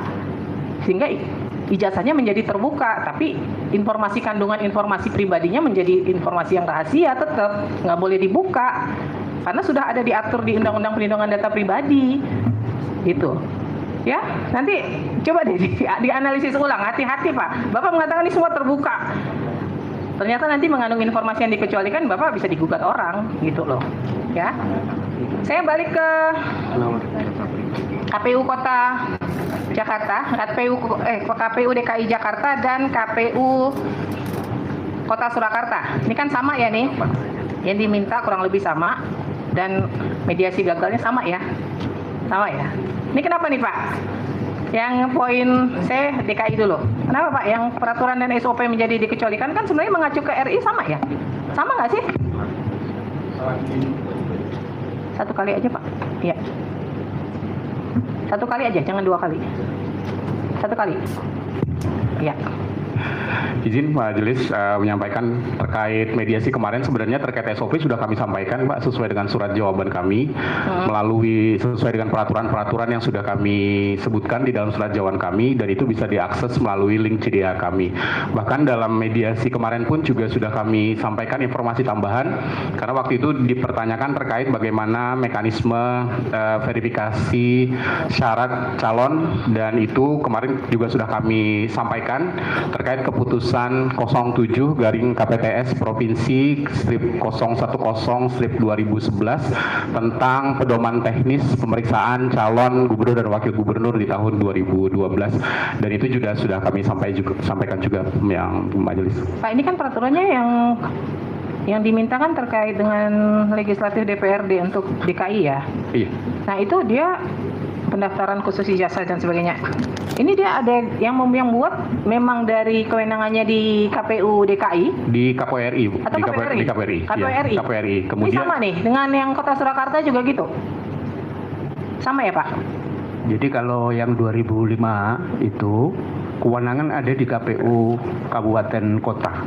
Yang 2005 ada di Kabupaten Kota. Dan itu produknya bukan SOP atau pedoman teknis, tapi peraturan KPU. Jadi ini perlu saya sampaikan juga di sini supaya persoalan SOP ini nggak seperti dipahami itu di KPU RI, di KPU DKI yang 2010 ke atas. Itu untuk yang Surakarta ini majelis. Jadi yang tahun 2005 kewenangannya masih di KPU Surakarta? Iya, semua pilkada yang pertama langsung 2005 itu kewenangan ada di KPU Kabupaten Kota. Dan mulai ditarik ke KPU RI tahun berapa? 2010. 2010. Iya. Sejak itulah ada PKPU, itu wilayah KPU RI, kemudian keputusan pedoman teknis itu di wilayah KPU Provinsi Kabupaten Kota. Demikian majelis. Nah, untuk KPU DKI tadi ini semua sudah ada. sudah kami sampaikan Pak. Kayak untuk SOP itu sudah kami jawab, sudah kami sampaikan juga sesuai peraturannya. Namun sesuai dengan tadi yang disampaikan dari Kota Surakarta terkait 2012 memang ada turunan keputusan yang dibuat oleh KPU Provinsi Bu Majelis, dan itu juga sudah kami sampaikan juga kemarin pada saat mediasi terkait pedoman teknis pelaksanaan pemilihan verifikasi administrasi pemilihan calon gubernur di. Tapi mediasinya gagal. Ya saya juga nggak paham, Bang. Gimana nih pemohon? Katanya ada dikasih, tapi mediasinya gagal.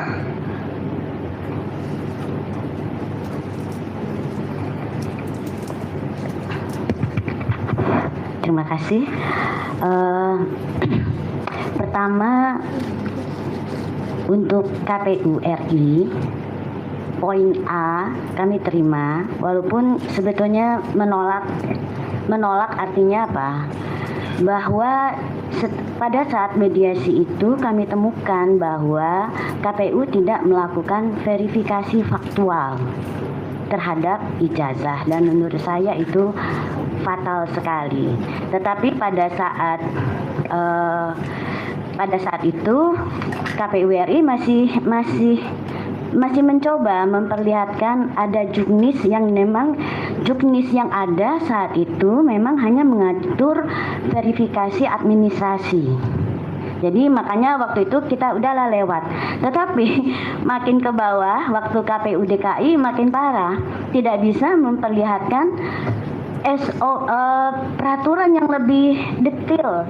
Di sini di jawaban yang KPU DKI, kami itu hanya disuruh mengacu pada DDIH KPU peraturan, tapi tidak pernah menyebutkan pasal, ayat. Karena menurut saya yang namanya sesuatu untuk pelaksanaan di lapangan itu harus cukup detail dan standar, sehingga siapapun yang akan melakukan verifikasi itu berpedoman pada aturan itu tidak akan melakukan kekeliruan. Nah, saya sebetulnya miris ya ini. Saya coba buka data anggaran. Pemilu Pilpres tahun 2014 itu memakan dana 24,1 triliun. 2019 meningkat 24,8. 2024 71,3. Ini hanya untuk pesta demokrasi. Tapi kita lihat untuk bencana alam tidak ada dana yang cukup. Dan saya miris, KPU itu sebegitu mewah, penyelenggaraan demokrasi sebegitu mewah.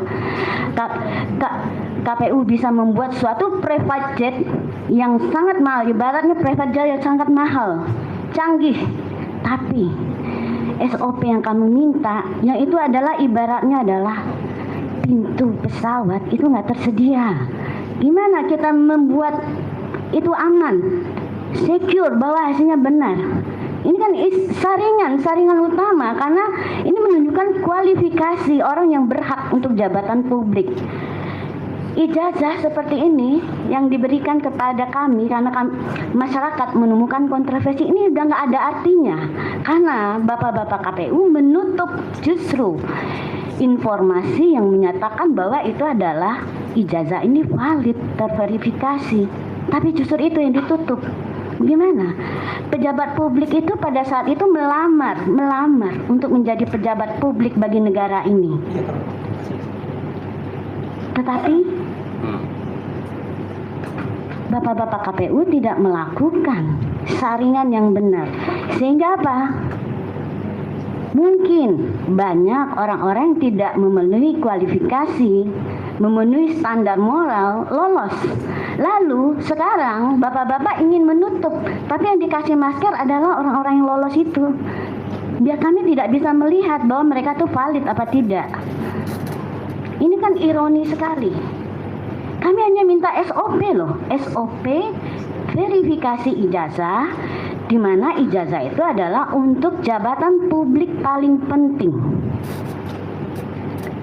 Kalau orang yang kita dudukkan di sana tidak memenuhi kualifikasi, apa jadinya negara ini? Mereka lah yang akan membuat kebijakan, keputusan-keputusan penting untuk negara ini. Kalau itu saja dari awal kita tidak melakukannya dengan benar, apa hasilnya? Demokrasi ini nggak ada apa-apanya. Kunci dari demokrasi itu adalah transparansi dan akuntabilitas. Sekarang pejabat publik yang kita minta dudukkan itu tidak punya akuntabilitas.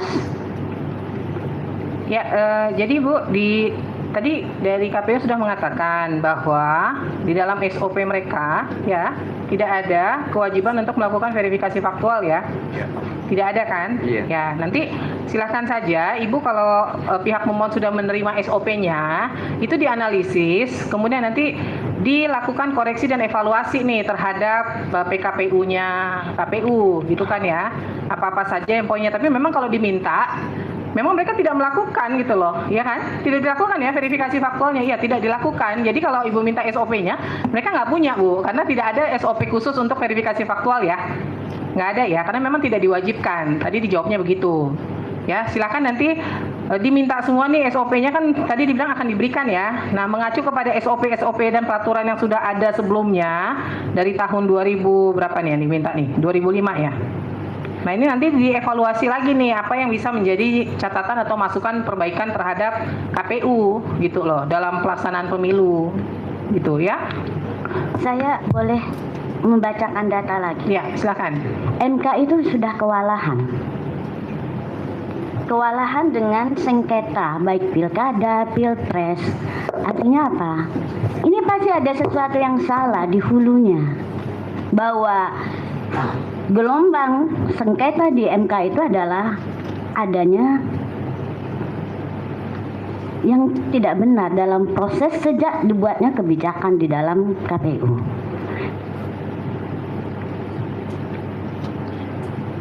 Izin Ya, silakan. Saya mau bertanya kepada termohon, mungkin untuk meng-clearkan suatu pertanyaan. Yang diminta itu peraturan SOP verifikasi keabsahan ya.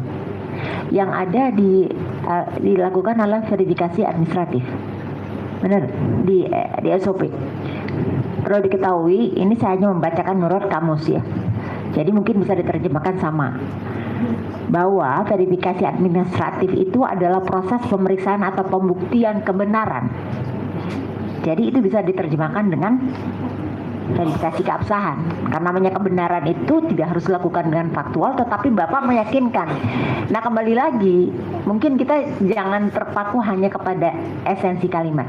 Ketika Bapak mengatakan itu sudah dilakukan, berarti Bapak yakin bahwa dokumen itu benar, sah. Iya. Berarti Bapak dengan bagaimana Bapak bisa melakukan misalnya contoh ya, Jangan diterjemahkan, oh ini administratif tanggal tidak. Tetapi kalau bicara administratif dalam sesuai dengan kamus saja, itu memastikan itu kebenaran. Kebenaran tidak hanya di dokumen, tapi kebenaran membandingkan dengan yang dokumen aslinya. Jadi kalau tadi termohon berlindung dari bukan berlindung, mengatakan bahwa SOP-nya itu hanya ada verifikasi administratif, tidak faktual. Sebetulnya SSN verifikasi administratif itu sudah mengandung tahapan yang harus dilakukan, langkah untuk memastikan itu sesuai benar apa tidak dengan yang keasliannya. Itu aja. Majelis, izin majelis. Ya, silakan. Ya, makasih. Pertama soal kehati-hatian. Saya agak hati-hati juga bertanya gitu ya ke KPU. Karena kalau kita konsisten sebenarnya yang disebut oleh majelis tadi, verifikasi coba baca di PKPU nomor 7 tahun 2017 tahapan pemilu itu ada verifikasi dan pembuktian kebenaran gitu ya. Artinya apa? Ada kehati-hatian. Bagaimana kemudian bisa melakukan hati-hati bahwa ini benar asli ijazahnya atau dia palsu? Kan harus di situ dilihat di situ gitu ya. Jadi ada PKPU yang mengatur di soal jadwal pemilu ada tahapannya dan itu menyatakan di sana adalah kebenaran gitu loh. Kebenarannya itu apa? Bagaimana caranya gitu loh. Yang menarik adalah KPU DKI Jakarta atau kita mediasi itu kan selalu menyebut tidak ada turunan untuk verifikasi, tapi setelah kita jeda lama-lama ternyata ada. Ya tidak apa-apa. Kan kadang kita lupa, kadang kita tidak dokumentasi, sama dengan UGM juga itu loh. Jadi pertanyaan saya, kalau memang tidak ada, tapi jangan-jangan cuma karena tidak pernah dibaca atau dilupa gitu loh. Karena tidak ada satu tindakan pejabat tanpa boleh hukum. Kita di sini bersidang pun itu hukum gitu loh. Itu yang satu.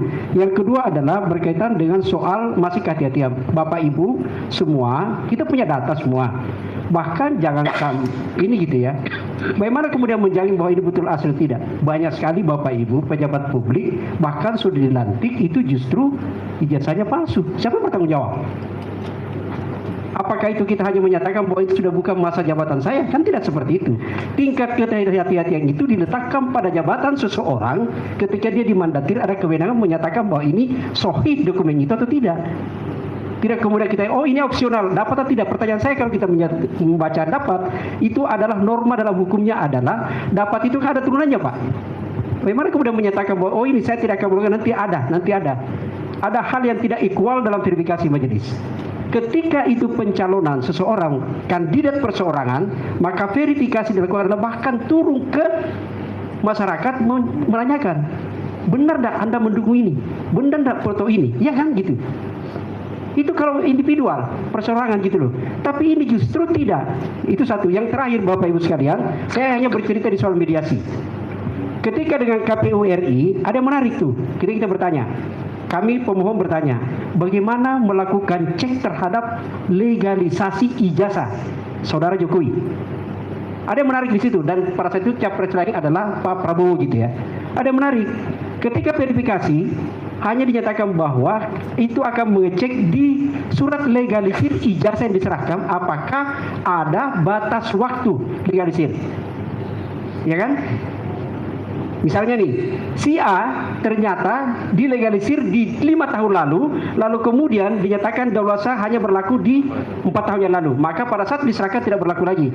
Hanya di situ kewenangannya. Pertanyaan saya waktu itu adalah, bagaimana kalau ternyata ada lembar dokumen fotokopi ijazah? Saya tidak menyebut asli atau palsu. Ada satu lembar nih, di dalamnya tertulis ijazah, tapi tidak ada tanggal kapan dilegalisir. Jawabannya tidak diverifikasi. Kalau begitu mendingan tidak perlu diverifikasi. Ada inkonsistensi di mana tingkat kehati-hatian KPU untuk mengecek apakah betul ini legalisasi UGM atau tidak. Belum kami berdebat pada posisi soal warna. Ini baru pada sisi sisi waktu. Yang dijawab KPU adalah kalau ada batasan waktu dan warsa maka kemudian itu bisa. Dia akan melakukan cek. Jadi ketika di ijazah itu tertulis ada masa waktu maka dia akan memverifikasi. Pertanyaan waktu itu adalah kalau ternyata di dokumen lembaran itu tidak ada sama sekali waktu, tidak dicek. Itu yang mulia. Ya. Soal verifikasi. Satu kali tadi Pak, satu kali aja, satu kali tadi. Ya, dah. Ya, untuk menegaskan saja ya, persoalan verifikasi administrasi dan faktual ini yang paling fatal kenapa mediasi tidak bisa tercapai kesepakatan, karena bahkan untuk verifikasi administrasi pun meragukan dalam hal ketika salinan ijazah yang diberikan ke kami itu ditutup. Yang salah paling fatal adalah kita tidak tahu apakah salinan ijazah yang dilegalisasi itu benar dilegalisir nggak, karena kan ditutup, tidak ada tanggalnya dan kita tidak pernah tahu. Dan memang kemudian pihak KPU bilang kami tidak melakukan legalisasi faktual. Yang kami khawatirkan bahkan legalisasi administratif pun barangkali tidak valid gitu. Terima kasih.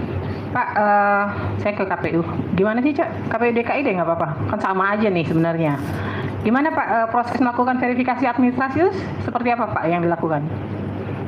Izin majelis, pada saat itu mungkin kami bukan pelaku ya, tetapi kami menyampaikan bahwa terkait pada saat pelasar itu ada pedoman yang memang mengatur terkait pedoman teknis tata cara pendaftaran yang tadi kami sampaikan, keputusan 07. Jadi kalau mohon izin kami perlihatkan. Itu belum di KPU? Belum, Mbak. Belum. Ada nggak yang di KPU dulu udah, yang sebagai pelaku ya? KPU Kota Surakarta barangkali? 2005 saya udah KPU. Udah ya Pak ya. Nah Pak, proses verifikasi administrasi itu dilakukannya seperti apa Pak? Bisa dijelaskan nggak? Iya. Jadi dan itu kebijakan itu masih berlaku sampai hari ini. Oke. Jadi verifikasi administrasi itu begitu kita mendapatkan dokumen ijazah kita cek. Dan perlu kami sampaikan yang dicek itu bukan hanya kita. Jadi oleh para pihak yang dalam teknisnya itu adalah ada Pokja. Jadi ada banyak lembaga yang juga kita libatkan. Misalnya dari satuan pendidikan setempat. Nah, dalam kaitannya dengan itu, begitu dokumen diberikan, kemudian ijazah dilegalisir, kemudian kita lihat benar legalisir oleh yang berwenang dalam hal ini satuan pendidikan yang mengeluarkan itu kemudian kita mencukupkan hasil itu sudah cukup. Nah, kebijakan kita itu dilakukan klarifikasi. Ini saya memakai istilah klarifikasi karena memang tidak ada istilah faktual kalau soal berkaitan dengan soal ini. Jadi ketika ada keganjilan, ketika ada keraguan, baru kita lakukan klarifikasi kepada satuan pendidikan yang bersangkutan. Gitu. Nah, ijazah yang dilegalisir itu kan harus ijazah yang sudah dilegalisir yang diserahkan ya? Iya. Itu legalisirnya harus cap basah? Iya, cap basah. Cap basah. Berarti di semua KPU ini punya dokumennya ya? Iya. Punya dan ya? itu 2005 hingga sekarang mekanisme itu masih seperti itu. Baik. Izin menambah yang mulia. Ya. Terima kasih. Tadi saya mau tanya soal verifikasi faktual dan verifikasi administratif. Ya, khusus untuk mantan Presiden Joko Widodo. Nah, mungkin ini lebih stretchingnya kepada KPU DKI dan KPU RI. Ya, kalau kita melakukan verifikasi itu kan jelas harus mengacu kepada pertama, yaitu ketetapan yang disepakati, dan ketetapan itu berdasarkan apa yang ada di masyarakat. Ini faktual. Nah, Presiden Joko Widodo, mantan presiden, itu dipersoalkan oleh dua orang sejak awal ya, yaitu Bambang dan Gus Nur, yang kemudian mereka dipenjara. Ya, apakah KPU tidak mengacu ke sana? Bahwa ada yang mempersoalkan, tidakkah didiskusikan untuk melakukan verifikasi faktual? Mungkin verifikasi administratif ini kita salah, ada yang mempersoalkan. Ataukah KPU hanya mengatakan itu hanya orang gila dua orang itu, tidak melihat substansi gugatan mereka? Ya, itu yang pertama ya, yang mulia. Apakah KPU tidak memperhatikan gugatan dua orang terhadap dugaan ijazah Jokowi, mantan Presiden Joko Widodo? Ada dua orang yang mempersoalkan sejak awal, ya, ketika dia maju sebagai pejabat publik. Dan yang kedua, tentu ada pejabat publik di luar mantan Presiden Joko Widodo yang marak sekali menggunakan ijazah palsu dan udah divonis oleh hakim dan ingkrah masuk penjara. Pak, 2 orang itu melaporkan secara resmi ke KPU? Tidak, maksudnya kan mereka akan mendengar macam berita kan bahwa ada orang yang mempersoalkan. Dari situlah mereka tidak hanya mengacu kepada verifikasi administratif kan. Apakah itu sudah dipertimbangkan? Satu, ada orang yang mempersoalkan. Yang kedua adalah ada banyak pejabat daerah yang sudah ingkrah putusannya karena menggunakan ijazah palsu. Itu aja, terima kasih. Silakan KPU coba menjelaskan bagaimana prosedurnya nih kalau dia berupa ini tadi, makanya saya pertegas tadi bukan laporan resmi ya, yang 2 orang itu belum tidak melaporkan resmi ya, dugaannya. Oh, gugat di pengadilan. Gimana tuh coba? Apakah tidak ditindaklanjuti begitu loh? KPU mana ini? KPU RI aja. Oh. Ini KPU RI apa DKI ini yang mau diminta? DKI sama RI, silakan. Kalau KPU Solo, Izin majelis, kalau untuk proses terkait kita bagaimana menanggapi tanggapan masyarakat, tentu saja itu juga disampaikan melalui forum resmi, Pak. Jadi kami tentu saja ketika ada forum resmi tanggapan masyarakat, maka otomatis kita juga punya kewajiban untuk melakukan respon terhadap tanggapan yang disampaikan ke kami. Namun sependek sepengetahuan kami yang mulia, pada saat pencalonan 2012 tidak ada tanggapan masyarakat yang masuk ke kami, sehingga klarifikasi tadi yang disampaikan oleh KPU Kota Surakarta juga tidak kami lakukan lebih lanjut, Pak. Itu tahun berapa, Pak? 2014 ya. Mohon maaf.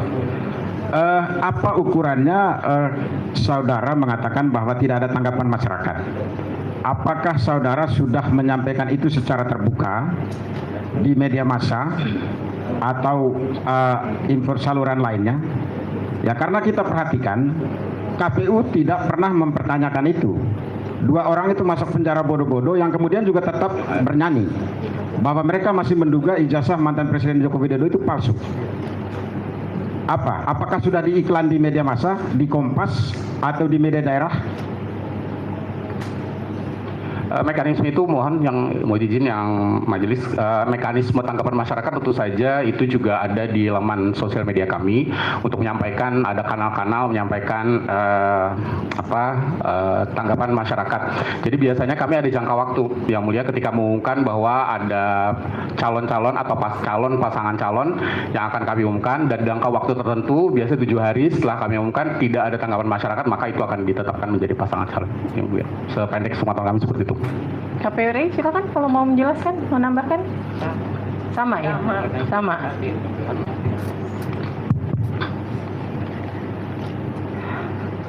Sedikit majelis. Silakan. Ya, saya lagi-lagi ke soal kehati-hatian gitu ya. Tadi majelis bertanya apakah Bambantri dan siapa? Gus Nur itu melaporkan ke KPU.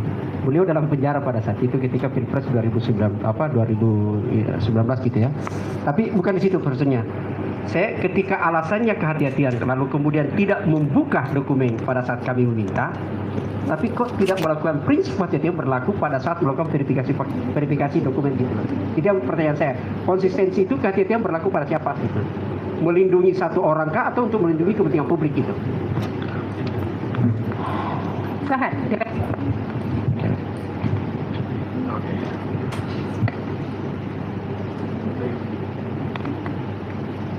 Satu kali aja.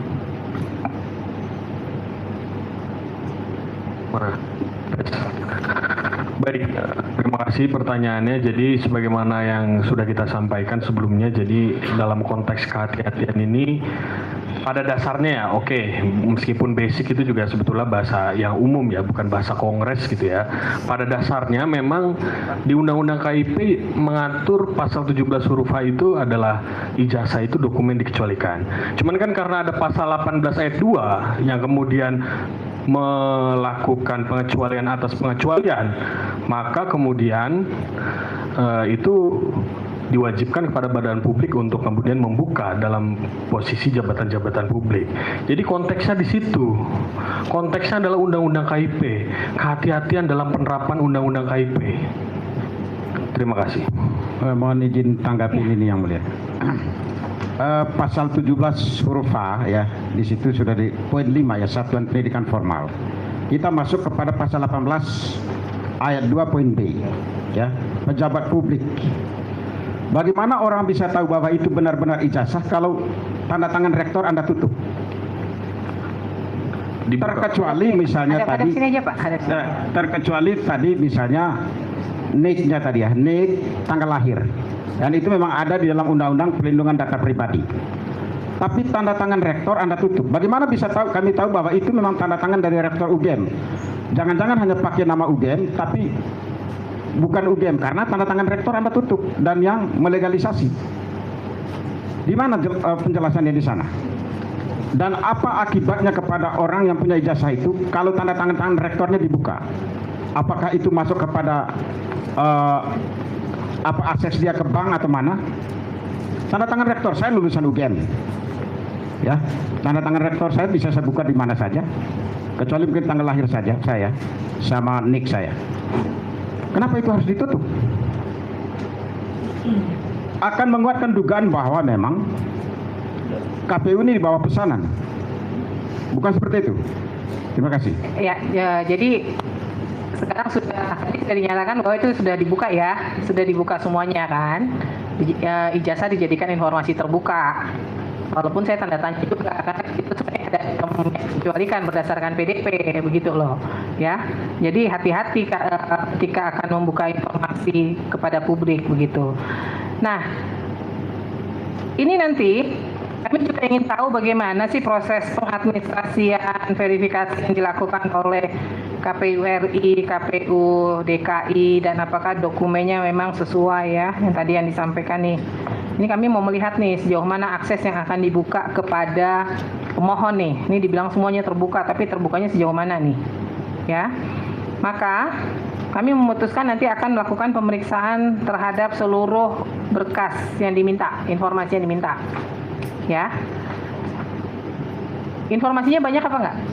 Bisa dihadirkan ke persidangan? Atau kita lakukan pemeriksaan setempat?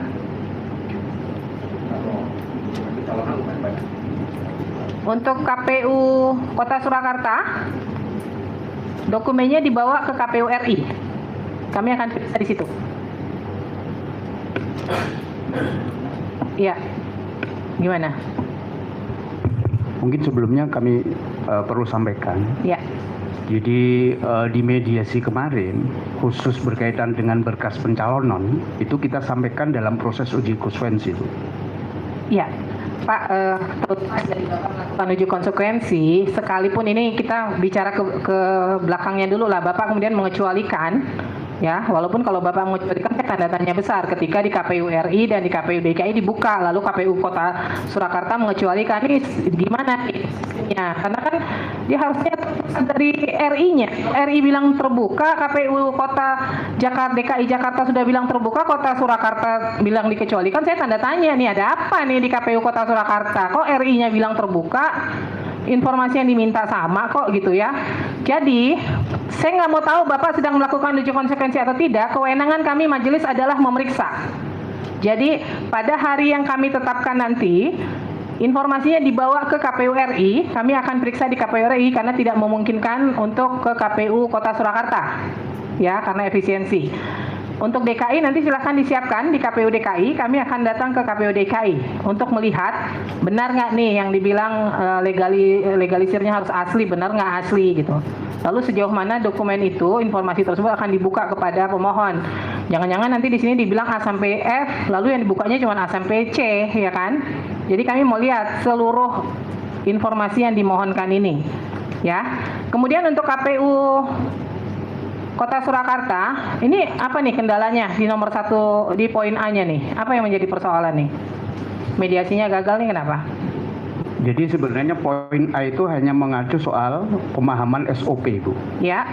Jadi karena di kami tidak menerbitkan SOP, mencukupkan dengan peraturan KPU yang tentang tata cara itu oleh majelis di mediasi kemarin dianggap itu tidak tercapai kesepakatan.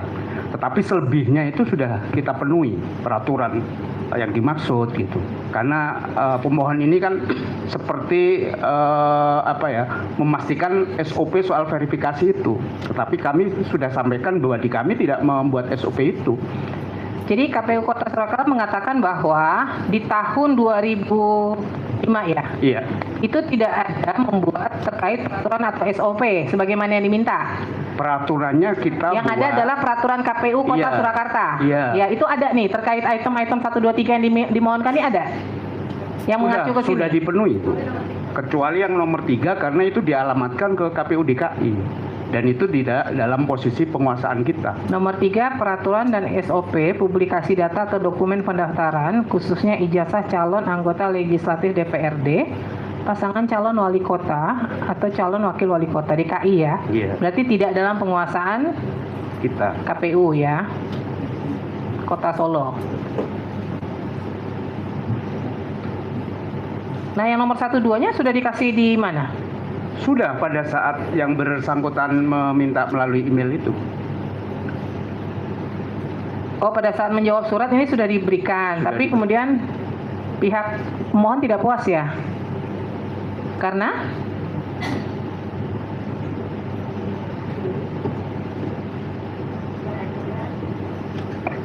yang mereka berikan kepada kami itu adalah suatu peraturan yang sangat lemah untuk dilakukan oleh sekelas KPU dalam melakukan verifikasi. Nah, yang tadi saya ibaratkan adalah membuat suatu pesawat yang sangat canggih, hebat dengan biaya besar, tapi tidak diberi pintu. Apa yang terjadi ketika terbang? Akan menjadi musibah. Padahal KPU mempunyai dana yang cukup besar. Mengapa sih kalau untuk dokumen lain dilakukan verifikasi faktual? Kenapa cuma ijazah yang calonnya nggak banyak? Kenapa sih sesulit itu tidak melakukan verifikasi faktual? Karena kenyataannya di daerah lain itu mereka bersurat, ada UGM kemarin menyatakan menerima permohonan verifikasi. ya, Berapa sih biayanya? Kenapa sih itu tidak dilakukan? Jadi saya merasa ini KPU menutup-nutupi. Padahal sesuatu yang harusnya ditutup malah dibuka. Tapi sesuatu yang harusnya terbuka ditutup-tutupi. Ada apa? Ya, jadi gini, pemohon tadi dari KPU Kota Surakarta sudah menyatakan mereka tidak punya SOP-nya. Jadi hanya punya peraturan KPU Kota Surakarta, ya kan?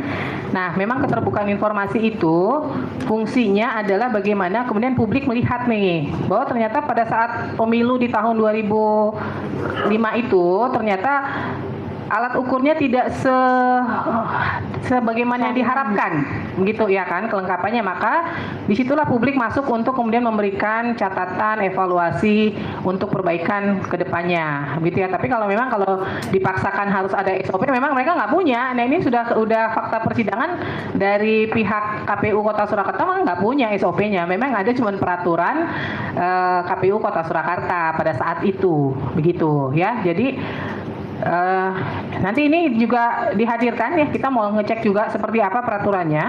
Nah, kemudian berkas pendaftaran, ini karena saya harus tanya lagi nih, berkas pendaftaran waktu itu dikatakan dimusnahkan nih, ya kan? Pun di surat KPU Kota Surakarta juga kan dinyatakan begitu. Ini mau dianulir atau enggak nih? Silakan dijelaskan. Iya, itu seperti ada yang miss soal kalimat dimusnahkan itu, Bu. Ya. Dan itu juga udah kita sampaikan pada saat mediasi kemarin dan sudah dipahami oleh Pak, yang kami tidak majelis di dalam persidangan, kami tidak menggunakan apa yang disampaikan di mediasi. Karena itu pun sifatnya rahasia untuk kami majelis. Jadi silahkan sampaikan sebagai fakta persidangan, karena di dalam persidangan ini sebelumnya KPU Kota Surakarta mengatakan dimusnahkan, ya kan? Hati-hati loh, apa yang disampaikan itu fakta persidangan. Jadi kalau ingin dikoreksi, silahkan dikoreksi terkait poin B berkas pendaftaran. Ini apakah ya KPU Kota Surakarta memiliki secara lengkap informasinya? Iya. Pertanyaan yang waktu itu mohon untuk klarifikasi itu informasi yang nomor 3 ya. tanggal dan nomor agenda masuk dokumen ijazah saat proses pendaftaran. Kami pada saat itu adalah sesuai jadwal retensi arsip. Jadi secara normatif atau secara administratif. Coba Ibu lihat surat Ibu. Saya sudah baca. Di situ ada ditulis dimusnahkan loh. Kita memahaminya sebagai buku agenda terkait informasi tanggal dan nomor agenda masuk dokumen ijazah. Dokumen tersebut sesuai peraturan Komisi nomor 17 tentang jadwal retensi arsip bahwa memiliki masa waktu penyimpanan 1 tahun aktif, 2 tahun aktif, selanjutnya musnah. Jadi Ibu PPID bukan sih? Iya. PPID ya? Bu, cara menjawab surat nggak boleh begitu, Bu. Kalau suratnya masih ada dalam penguasaan, Ibu harus jawab bahwa jadi menolak permohonan informasi itu hanya ada 6. Yang pertama, Ibu harus menjawab berdasarkan Undang-Undang nomor sekian tahun sekian, Ibu harus sebutkan pasal berapa itu dikecualikan. Sehingga itu jelas bahwa itu dikecualikan.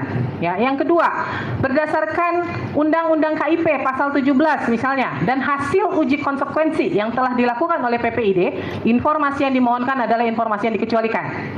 Yang ketiga, masih dalam audit, proses audit, maka dia masih menjadi informasi yang dikecualikan. Yang keempat, masih dalam proses persidangan. Misalnya KPU Kota Surakarta informasinya lagi disidangkan, disengketakan, maka dia masih menjadi informasi yang rahasia. Yang kelima, tidak dalam penguasaan. Yang keenam, masa retensinya sudah habis berdasarkan apa? Mana berita acaranya? Ada nggak berita acara itu sudah dimusnahkan atau tidak? Itu hanya boleh menolak dengan cara itu. Jadi Ibu nggak bisa bilang berdasarkan PKPU sudah dimusnahkan, tapi ternyata dokumennya masih ada. Nggak boleh, Bu. Jadi kalau memang masih ada, masih dalam penguasaan, cara menjawab surat itu harus hati-hati gitu ya.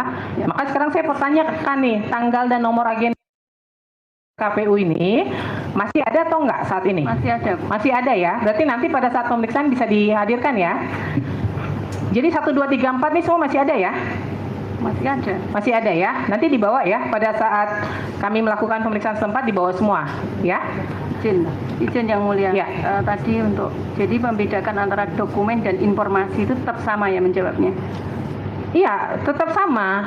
Jadi kan nanti di dalam dokumen itu kalau ada informasi-informasi yang ternyata tidak bisa diberikan dokumennya, maka Ibu bisa memberikan dalam bentuk ringkasan, misalnya begitu. Jadi bisa dijawab dengan kalimat gitu. Iya, bisa saja gitu ya. Yang penting tadi 6 hal itu untuk menolak. Jadi kalau Ibu bilang berdasarkan Undang-Undang PDP, Ibu harus sebutkan pasal berapa di Undang-Undang PDP itu dikecualikan.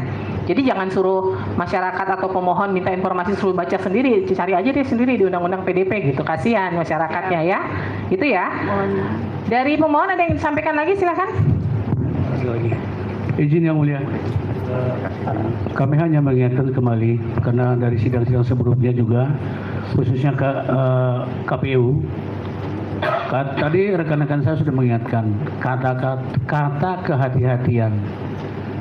Sesudah kami teliti di Undang-Undang KIP itu nggak ada istilah kehati-hatian. Mari kita sama-sama buka. Ya, kalaupun ada itu ditafsirkan ke arah situ. Nanti aja, Bang, dijawabnya. Jadi kita jangan membaluti urusan ini dengan kehati-hatian. Uji konsekuensi. Arahnya mungkin ke situ. Tetapi secara eksplisit tidak ada istilah kehati-hatian dalam Undang KIP. Kenapa? Karena ini keterbukaan untuk publik. Tadi kami hanya mengikuti penjelasan dari Ibu Majelis. Kalau sudah publik tidak ada kehati-hatian sebenarnya. Kedua, yang kami komentari adalah kami dari tim kuasa hukum dari pemohon ini. Dalam uji konsekuensi itu seharusnya siapa yang dilibatkan dan hasilnya untuk siapa, kan gitu. Kalau untuk hanya pemohon ini percuma. Kami sudah tahu kok. Kami hanya minta legitimasi saja kok dalam urusan ini. Untuk itu saya pikir negara ya diwakili KPU saat ini kami mohon untuk jangan berlapis lagi di kata kehati-hatian itu. Terserah. Kalau menurut saya di Undang-Undang KIP tidak ada istilah kehati-hatian. Terima kasih yang mulia. Ada lagi dari pemohon, silakan. Ya, tambah sedikit saja untuk khusus proses mediasi dengan KPU Solo itu yang paling unik menarik adalah sampai saat ini ketika kami minta kan KPU Solo tidak pernah memberikan salinan ijazah. Nah kemudian kami jelaskan bahwa kami sudah mendapatkan salinan ijazah sekalipun disensor dari KPU Pusat dan KPU Jakarta. Dan mereka sudah KPU Solo mestinya aware itu karena luas dipublikasikan. Nah, ketika kami tanyakan kenapa tetap tidak ingin memberikan salinan ijazah KPU Solo, alasannya sedang uji konsekuensi. Terus saya menggunakan analogi, aneh ini jawaban KPU Solo. Kalau saya analogikan kepolisian, KPU Pusat itu Mabes Polri, KPU Jakarta itu Polda, Metro Jaya, sementara di Solo itu cuma Polsek. Kenapa Polres ini tidak mengikuti jurisprudensi yang sudah dibuat oleh Mabes Polri dan Polda Metro Jaya, tapi berasumsi atau berdalih sedang dilakukan uji konsekuensi terhadap ijazah yang jelas-jelas di sidang pertama ditegaskan catatannya bahwa menyangkut ijazah itu terbuka. Ya, ada lagi Pak? Silahkan. Terima kasih Majelis. Melihat penjelasan dari Bapak-Bapak dari KPU, kita melihat selama ini dalam menjawab pertanyaan masyarakat soal keterbukaan informasi publik terjadi kesewenang-wenangan. Pertama, ketika permohonan dari masyarakat ditolak dengan alasan bahwa ini informasi yang dikecualikan, mereka tidak melakukan uji konsekuensi. Padahal menurut ketentuan, uji konsekuensi itu harus dilakukan terlebih dahulu sebelum menyatakan bahwa dokumen ini sebagai informasi yang dikecualikan. Kemudian kalau saya melihat perkembangan sejarah mengenai ijazah palsu di kalangan pejabat publik, tahun 2006 terjadi diskusi publik di salah satu hotel yang diselenggarakan oleh sebuah lembaga penelitian melibatkan Mabes Polri, dari DPR, dari Kementerian Dalam Negeri. Saya ingat Profesor Rias Rasid sebagai salah satu narasumber. Itu terungkap 60% pejabat publik memiliki ijazah palsu. Dan memang waktu itu karena baru memasuki reformasi, ada yang sekedar punya ijazah supaya bisa jadi caleg. Jadi rupanya sisa-sisa mengenai ijazah palsu ini sampai sekarang masih berkelanjutan. Kami melihat KPU punya sumbangsi paling besar karena faktor verifikasi itu menjadi titik lemah di situ. Verifikasi faktual sama sekali tidak dilakukan, dan kalaupun dilakukan pun mafia ijazah palsu ini sudah pegang universitas abal-abal, sudah pegang oknum-oknum pejabat di KPU untuk menyatakan bahwa ini sah. Sehingga kami berharap persidangan ini harus menjadi momentum untuk KIP bersama kita semua memperbaiki sistem. Kita bayangkan debat mengenai ijazah palsu Jokowi 10 tahun tidak berkesudahan, ditambah lagi KPU ini bersikap tertutup. Padahal ketertutupan sikap KPU harus didasarkan kepada kepentingan lebih besar yang harus dilindungi apabila informasi ini mau dibuka atau mau ditutup-tutupi. Sekarang kami ingin tanya KPU, sikap KPU tertutup ini kepentingan lebih besar apa yang mau ditarget? Apakah melindungi Jokowi atau melindungi keingintahuan publik tentang kebenaran ijazah ini? Saya minta dijawab. Terima kasih. Ya, KPU mau menjawab? Oke, sekali aja.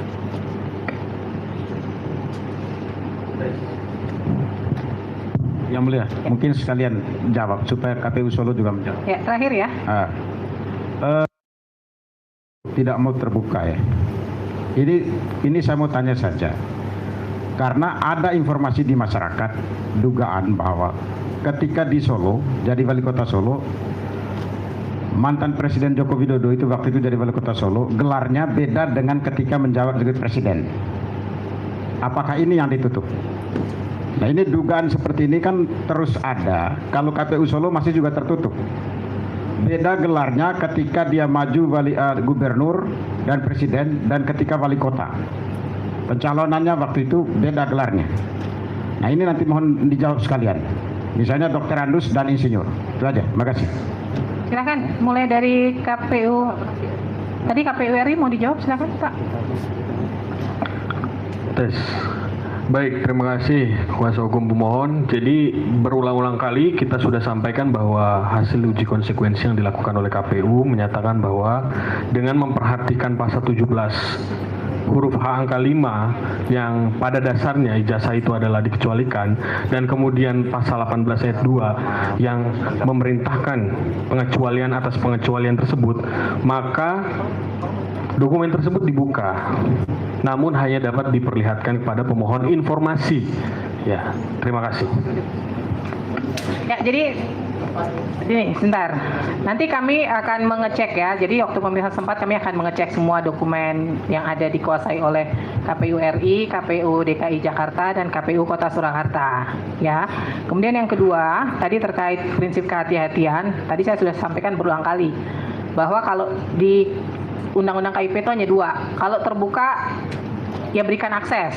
Kalau dikecualikan, lakukan uji konsekuensi, gitu. Hanya itu, tidak ada namanya kita hati-hati nih memberikan, nggak ada prinsip kehati-hatian di dalam Undang-Undang KIP, ya. Kemudian yang ketiga yang saya mau sampaikan terkait uji konsekuensi itu dapat dilakukan dalam 3 waktu. Yang pertama adalah sebelum ada permohonan, yang kedua adalah ketika ada permohonan silakan dilakukan uji konsekuensi, dan yang ketiga adalah atas perintah majelis. Pertanyaan saya kepada KPU RI, apakah kemudian KPU Kota Surakarta berwenang untuk melakukan uji konsekuensi atau uji konsekuensi dilakukan oleh KPU RI? Kalau di dalam PKPU sebelumnya 22 tahun 2023 itu semua dilakukan oleh KPU RI. Iya. Tapi dengan perubahan yang baru sedang harmonisasi dan hasilnya belum ditetapkan, itu nanti akan dilakukan oleh KPU RI dan KPU provinsi. Berarti sekarang belum ya, belum berlaku kan? Nah, itu gimana tuh? KPU Kota Surakarta kok melakukan konsekuensi? Mana? Mengusulkan, berarti belum. Ada lagi ya? Jadi bukan gini loh. Sudah diusulkan? Sudah masuk ke KPU RI? sudah. Terus kemudian tahapannya bagaimana? Karena sampai saat ini sedang ada persidangan-persidangan, akhirnya belum kami lakukan uji konsekuensi terhadap hal tersebut. Jadi gini, artinya sekarang seluruh KPU se-Indonesia masih mengacu kepada hasil uji konsekuensi yang dilakukan oleh KPU RI. Betul. Betul kan? Betul. Pertanyaan saya sama KPU Solo, silakan Anda nanti KPU Kota Surakarta, silakan Anda coba pertimbangkan. Ketika sekarang masih mengacu ke KPU RI menyatakan informasi yang dimohonkan di poin B terbuka. KPU DKI Jakarta menyatakan terbuka. Apa yang menjadi pertimbangan KPU Kota Surakarta menyatakan ini dikecualikan? Saya rasa KPU RI sebenarnya tidak perlu melakukan uji konsekuensi. Orang dia nyatakan terbuka. Kalau dilakukan uji konsekuensi blunder lagi. Gitu loh. Karena kan pusatnya di RI sudah menyatakan terbuka. Gimana tuh? Apa sih dasarnya dikecualikan apa sih? Jadi kalau di Solo Ibu, satu, memang kita harus menyatakan bahwa ada prinsip kehati-hatian yang kita harus pertimbangkan. Satu, karena kita KPU di daerah. Ya, yang kedua, seluruh informasi yang disampaikan itu mengandung informasi pribadi yang harus dilindungi. Nah kami, karena kewenangannya itu harus mengusulkan, ya itu yang kami coba. Pak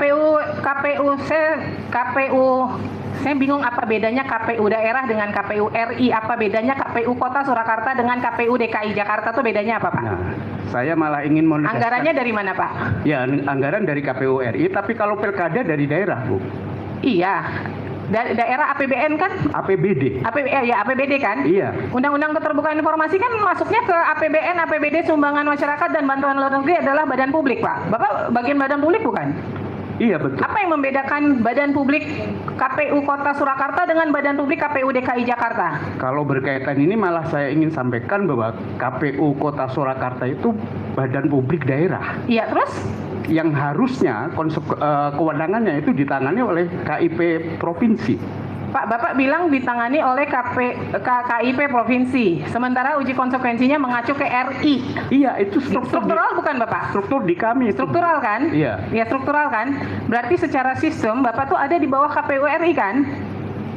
Secara hierarki, tetapi ketentuan kita mengatakan bahwa KPU Kota Solo atau KPU daerah itu berkedudukan di kabupaten atau di kota. Betul. Gitu. Terus maksud Bapak Komisi Informasi Pusat tidak punya kewenangan gitu? Ya, ingin menegaskan aja bahwa sesuai dengan Perki 1 bahwa di situ disebutkan bahwa badan daerah ya itu ditangani oleh KPU provinsi. Pak, kalau Bapak badan publik provinsi, maka Bapak punya kewenangan untuk melakukan uji konsekuensi sendiri.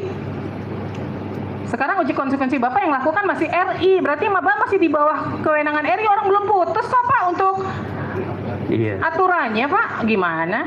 Belum kan?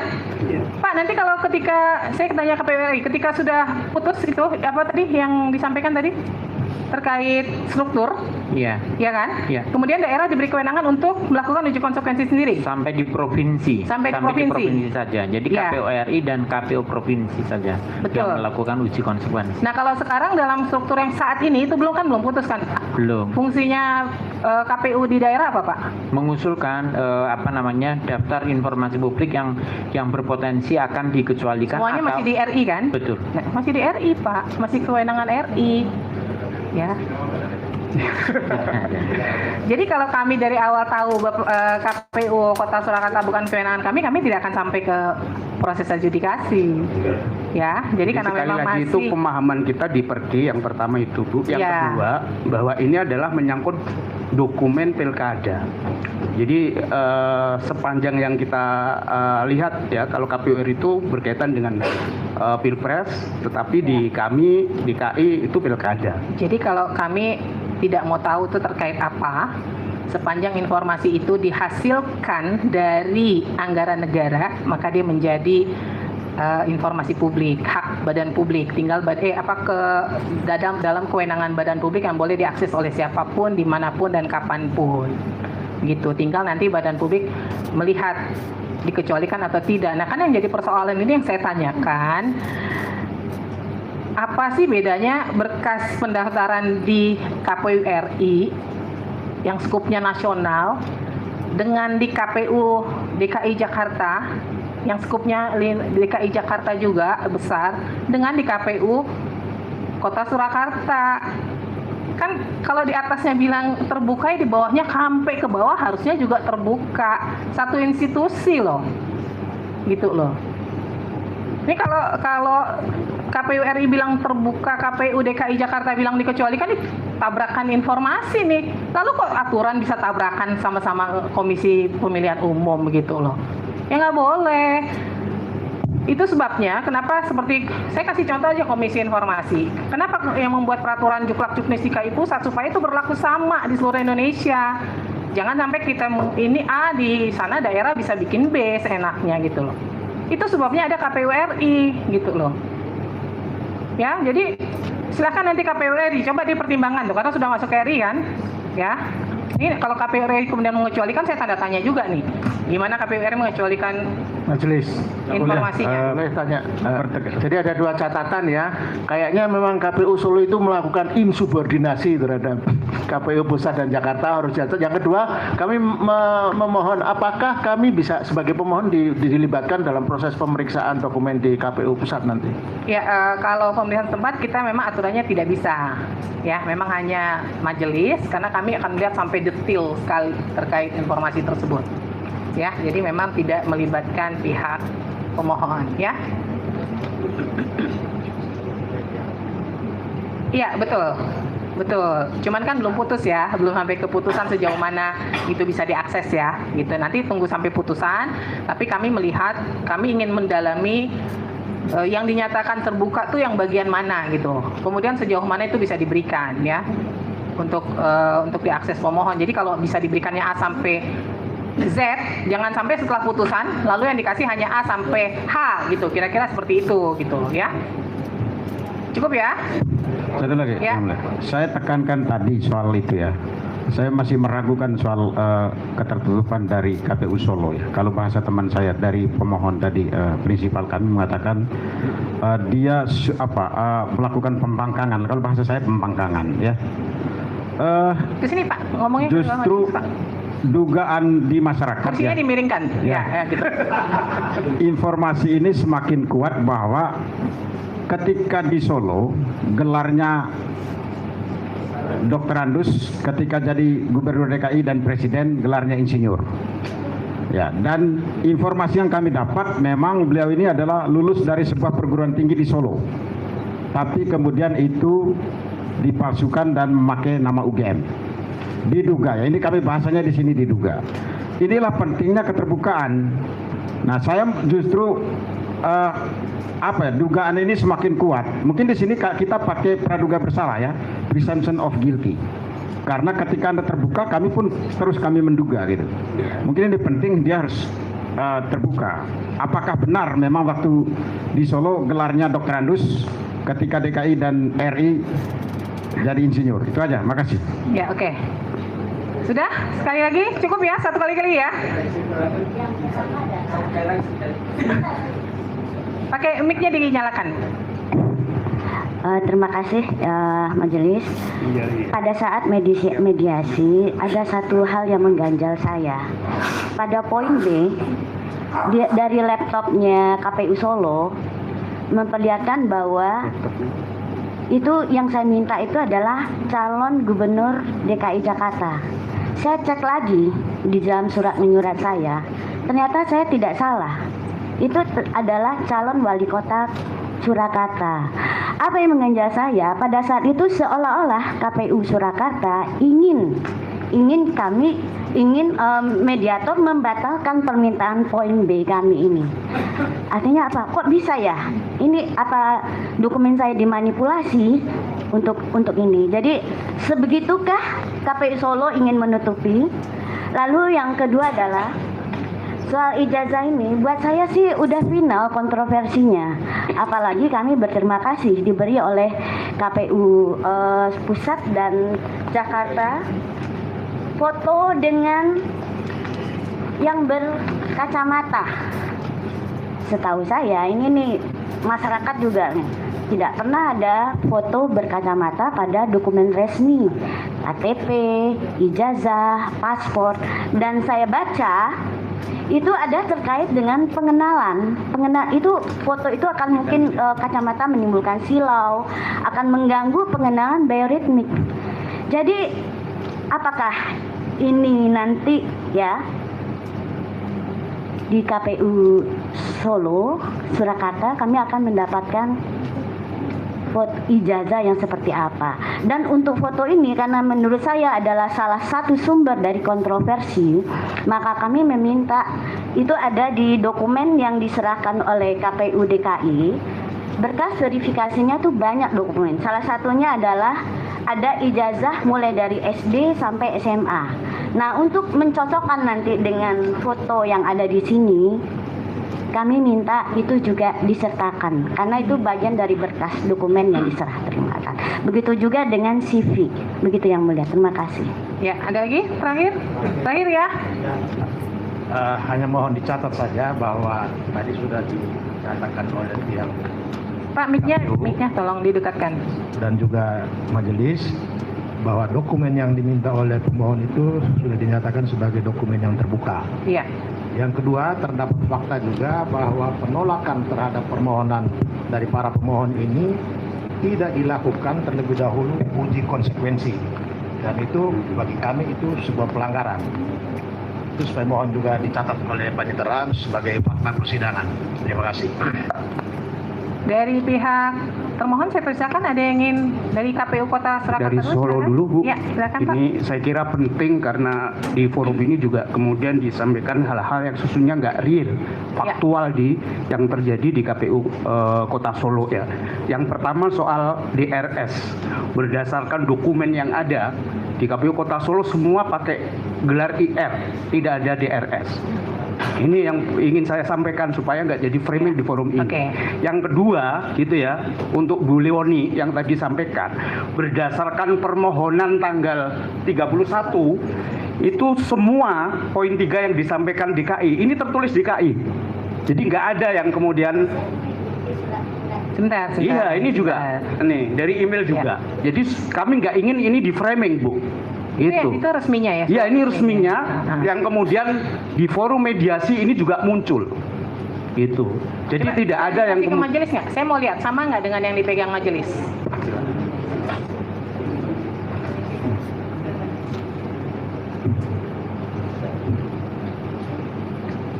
Sama nih.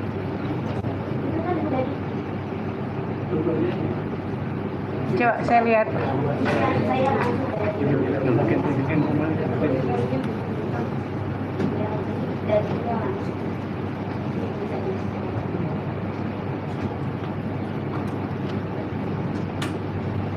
Ini.